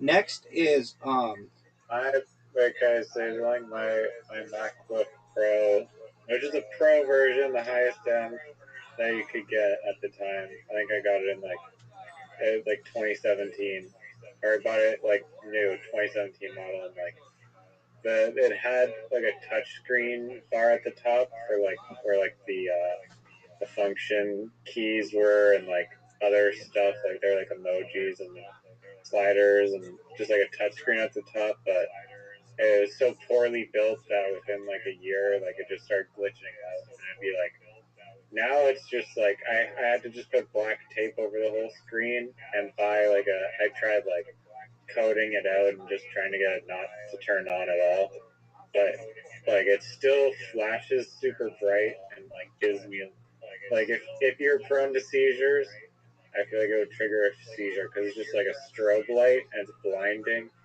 and I feel like Apple should be held accountable for that and have to replace every one of those. I At least for with seizure people. I agree with that. March Madness just announced that this is college basketball in the United States. They're going to 76 teams, and I just say just go to 128 teams. Next, college football should be a 64 team playoff. Next, camera on the light next to the camera. So, like, when I use my devices, some of them have a little light next to the camera telling me that my camera's on, and I feel like that should be mandatory. Like, you should always know, like, oh, my camera's on, and then also they should have one for a microphone, so you know your microphone is on.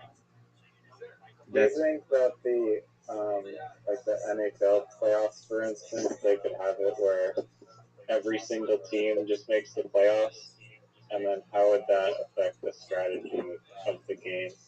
no. I mean, then there's no reason to have your regular season. I mean, you still want to win the thing. No, then there's no regular season. No, there is a regular season. You still get a better playoff spot. Like Oh, you get you're to play saying worse. you're saying a seeding? Yeah, yeah, yeah. Okay, yeah, that could work. Yeah, I think that could work. I'm in agreement with that. And maybe like the first rounds are only like 3 games, like best of 3 or something. Absolutely. But at least that way every single team has a shot, and there could be a crazy underdog. I'm down. I can show you my screen flashing if you want to see this. Yeah, let's see. Oh fuck, that's annoying as piss. I see it. All right, next one is. Did I just hear someone yell? I don't know. Oh, okay. Next is auto adjust brightness on the phone outside. That's what you just said. Another one is for a bank. This is an illegal practice. I feel it's an illegal practice, but let's say you're getting direct deposit on Friday, and also your rent and stuff is coming out on Friday. It's legal for the bank to take all the withdrawals out first before your deposit, so that um, you overdraw, and I think that should be illegal. Another is auto adjust the brightness on the phone outside. We just said that.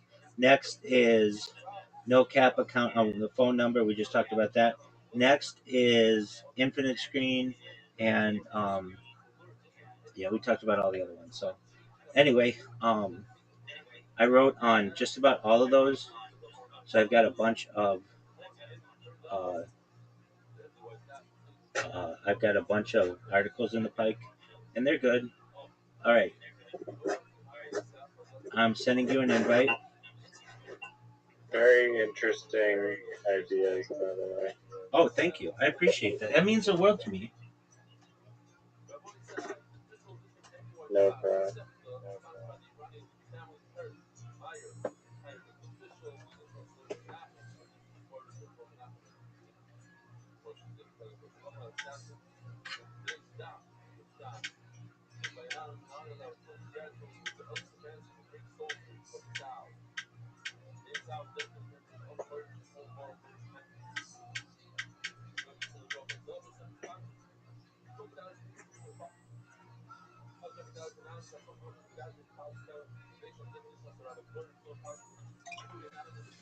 Is kosher spelled with a K?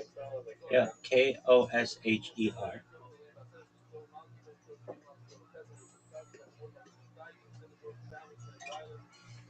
It's oh fuck you.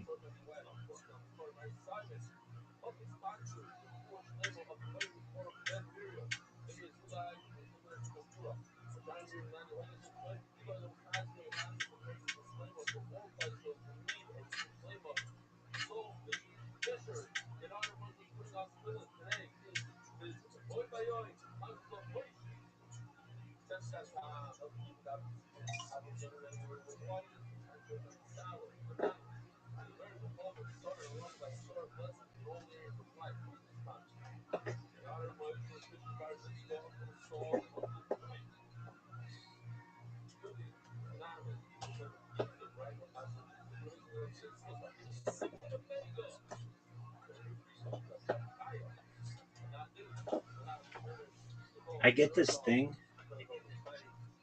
I have this bot that's just creating articles about myself, and every so often, ChatGPT will be like, "I can't write that about a real individual," and it's like, dude, you just wrote 35 fucking articles about them, and I'm the person you're writing about, and I don't understand why it does that. And then I'll be like, "Yes, you can," and it'll be like, "Oh, okay," and then it'll just write the article.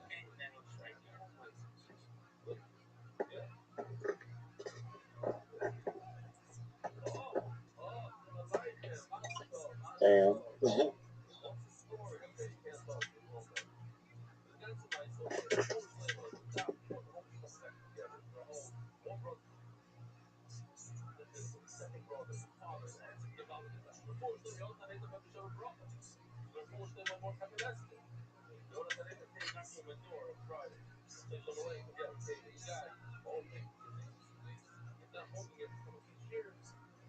Dude, I hate those V's so much. V is so difficult.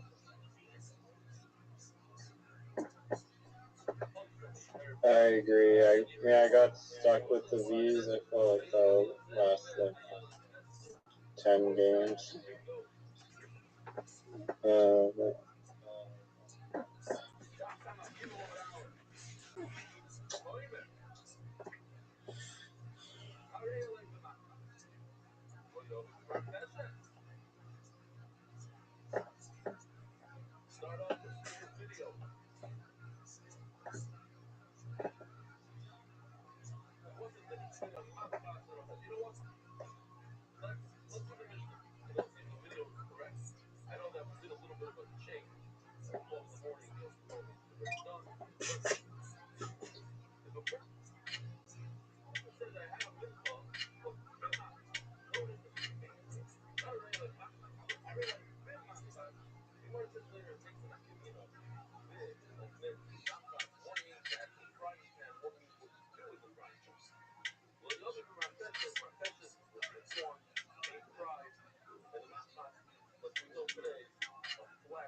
Bint? What the fuck is that?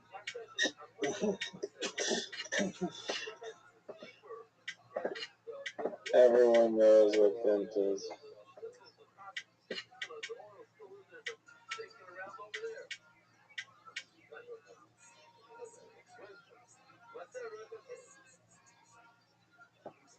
The British derogatory term for a girl or woman.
Damn.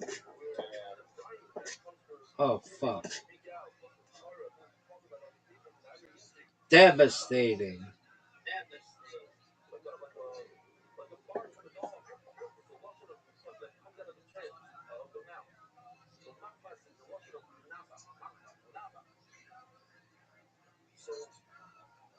Damn. The hell?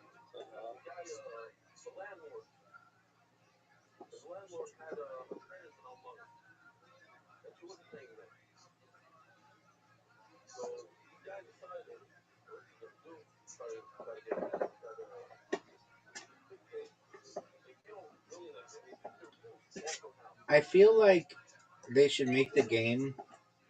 Oh, that was good. Um,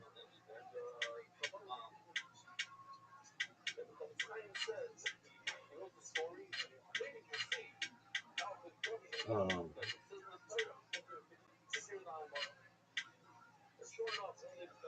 that if your time runs out, you just automatically get a chance to swap.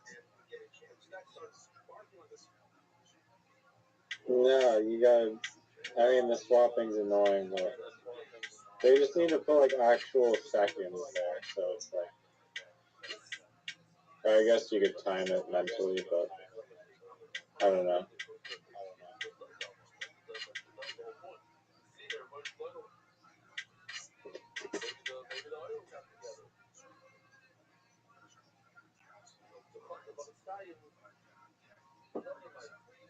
You must have had some really shitty tiles.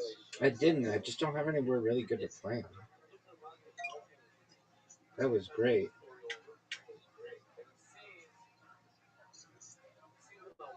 Oh, I made a major mistake.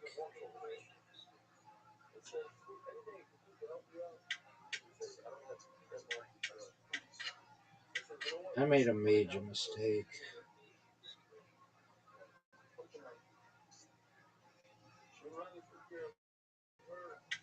Don't worry, you'll get the X and the J in no time. I feel like it rewards you with good tiles if you're like behind on this.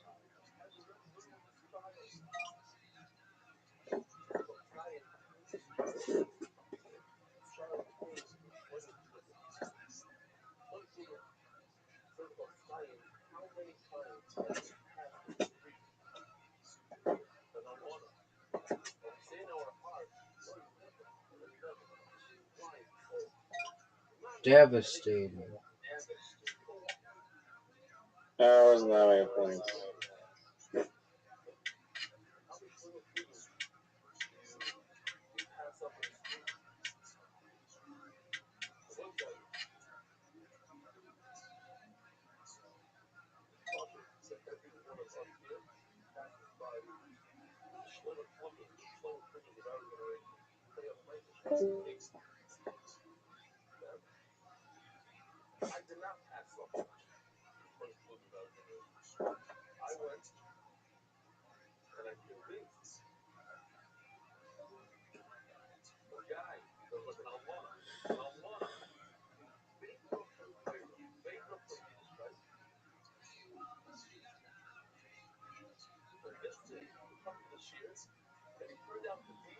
Are you fucking serious? Wow.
Oh, what the fuck?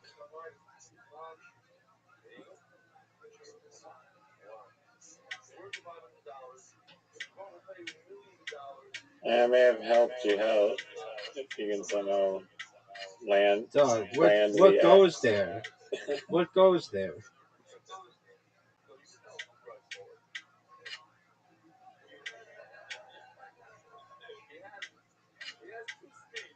Dog, that was such a good play.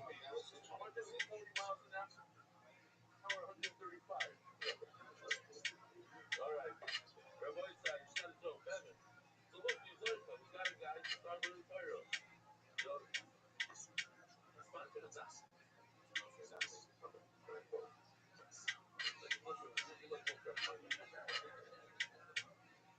Who wants people to sponsor that? Somebody else tied in there. Okay. Let's go back there. Great play.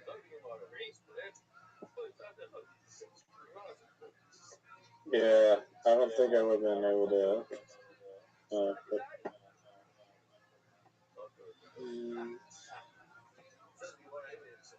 He's telling me you found a puzzle. The word machmat sounds like manapa, like a fart. All that got. I want to tell you a story. Another story, seriously. I want to tell you.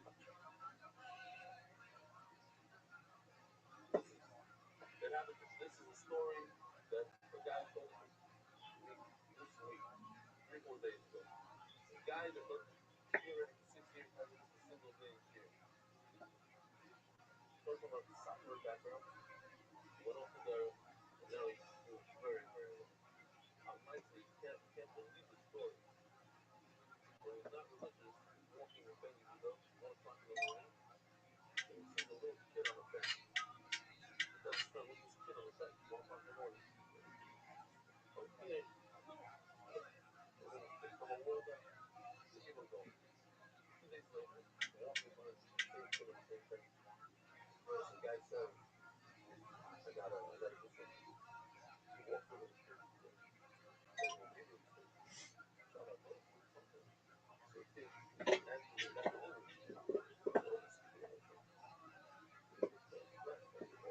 what's your name? It's his old brother. His old brother got shipped off from America and became homeless at the age of 9. And how many thousands of people, I'm thinking to myself, how many thousands of people walk by the kid and mention the neighborhood? But he took the initiative and walked over his kid and then saved him. Took him to the house. He had him there 4 or 5, whatever it is, brought him up, brought him in. What's the coincidence that his brother took the kid there? He's a nice guy taking action. A lot of us see things and feeling bad in your heart.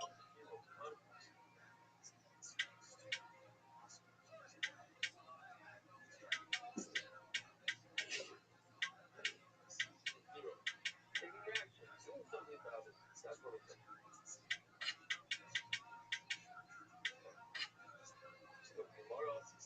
probably did myself a disservice by making that terrible hat play. A machbah is something good. It's the people not face and what your heart was brought in. But that is after you appreciate. You know what I mean? Because people say, having a rap record is expensive. It's expensive. The lips are whispering. So in other words, the money came out. So you can go both ways. Each word means the same thing in different ways. A lot of words here, though, we have a tradition that machmas depend. It has the according to it has the cover, and according to the machmas, what they say, machmas local, shallow, marquesas, deep in the head.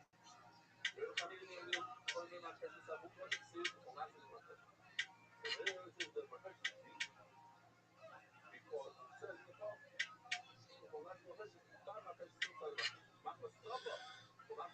Narrow silver alma. It's on top of the tongue.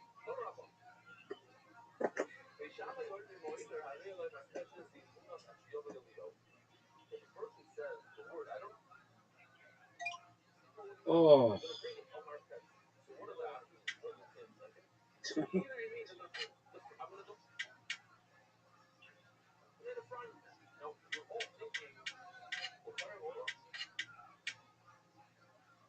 It means the mikvah. Why frying pan? But we're all wrong. And then we're going to say the halacha. The first is marquesas means the frying pan. The actual frying pan. You have to know. Look, the just use the frying pan once in a while. You have to update and maybe that's what he meant. It goes by with the words what people mean. The guy goes, Zelensky used to walk around with pair of eyeglasses with his pocket. He said, what's this? He said that we are not become. I want to get a frostbite. I want to listen to this. But he would say, who are you? So many people before you in line.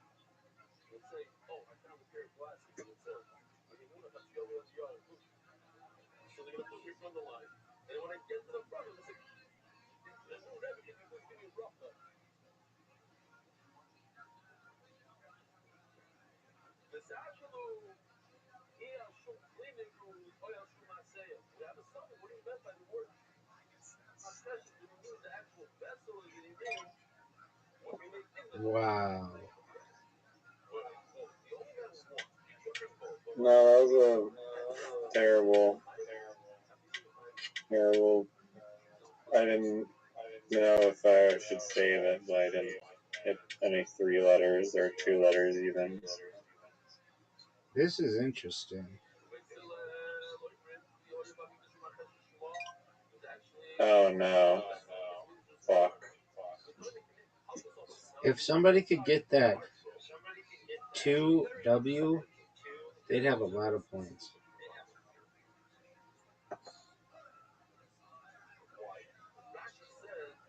That's not a word.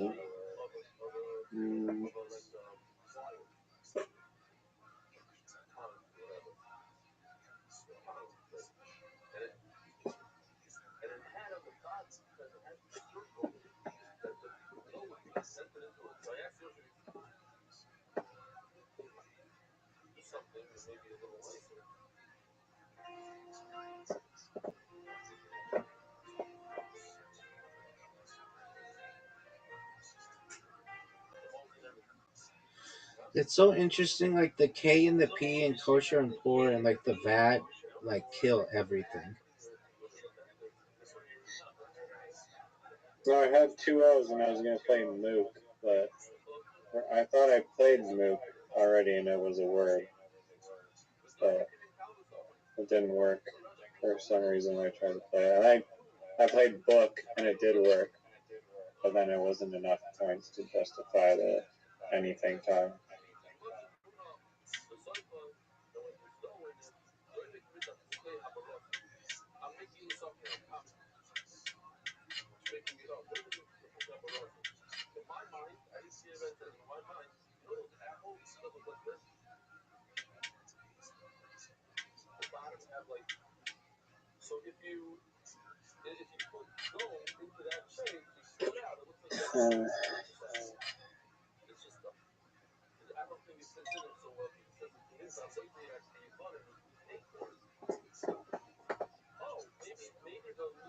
Oh, the game is.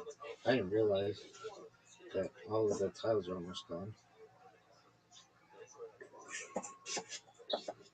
Fuck. I don't Can't play know. that. I don't know how I have a lead on you either. Like you had days. Did you have a Q? Oh no, you do have a Q because the Q hasn't been played. Oh, it ain't over, baby. You do have it, and you had the blank. You had both blank. No, you had one blank tile. I had the other. But you have the Q. I have to be careful where I put something down because that could change the game.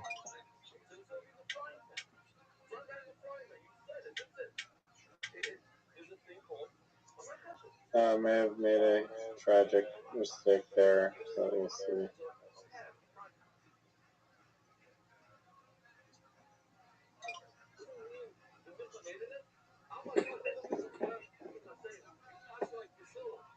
I have to protect the eyes because you have a Q.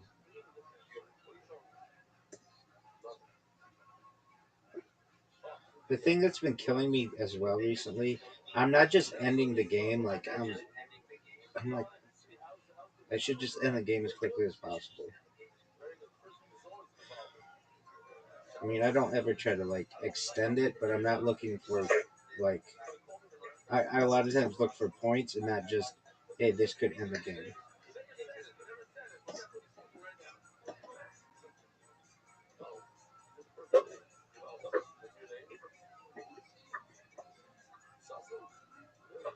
That Q's got to kill you because you can't put it anywhere.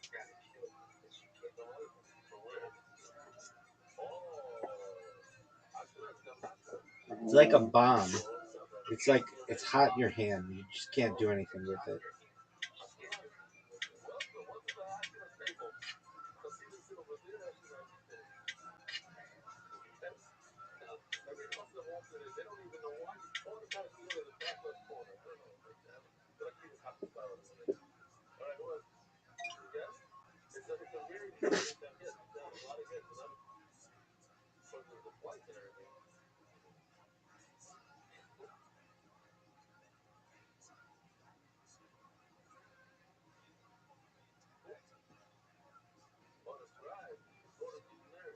Yeah, I think it's GG. It's what?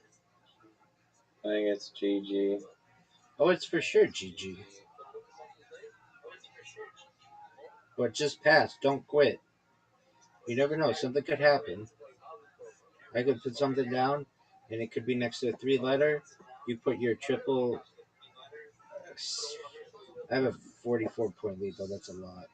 But it could still happen. I don't know how I got such a big lead. Like, game really helped me.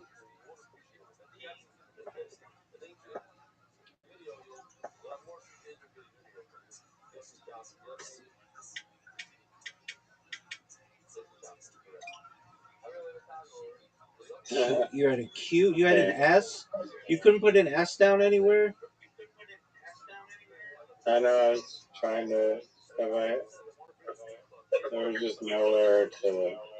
I had to save the U and then the Q, obviously, but I had no vowels to work with. There Wait, was no why didn't vowels were you saving the playing. S? Wait, why didn't you play the S where game and skulls are? It was only 16 points. Oh, okay, so you were saving the S for like a big score. Yeah, Okay. I couldn't.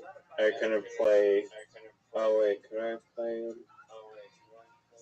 No, there's just nowhere to play Quinn or Quid or Quids or Squid. So I was kind of pooped. Oh, squid would have been big. Oh man. All right, big dog. That's all she wrote. Um, you picked the documentary for tomorrow. Alright, sounds good. I'll pick a good one, hopefully. Okay, but keep in mind There as was well. one I wanted to watch, but I just slipped through my fingers. Keep as well. But I'll, Keep in mind as well. There's still a great amount of desire to watch Michael, and we watched that one. we did not watch We watched Michael. Air. We did not watch Michael. Michael's a movie, dog. Oh, sorry, you're not talking about Michael Jordan. No, that's You're talking Air. about Jackson. Yeah. Michael Jordan's one is Air. Michael Jackson one is Michael. And there's a great amount of desire that I have to watch Michael and Busboys. Yeah, noted. Noted.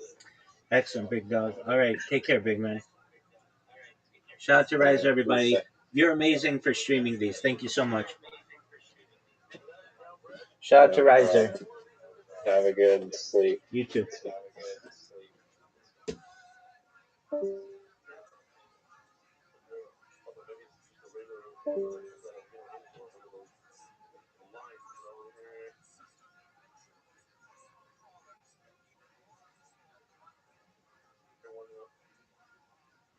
I saw it in laugh like why they how they was it yeah well my priority is reviews going there reviews is not true God is amazing matter people can bring the right they can also do it if a person's honor people can do it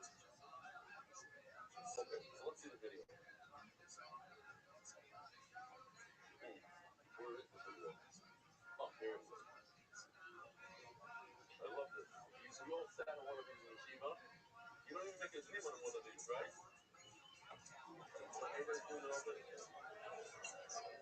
yeah those are the dreams I gotta go back because this is better.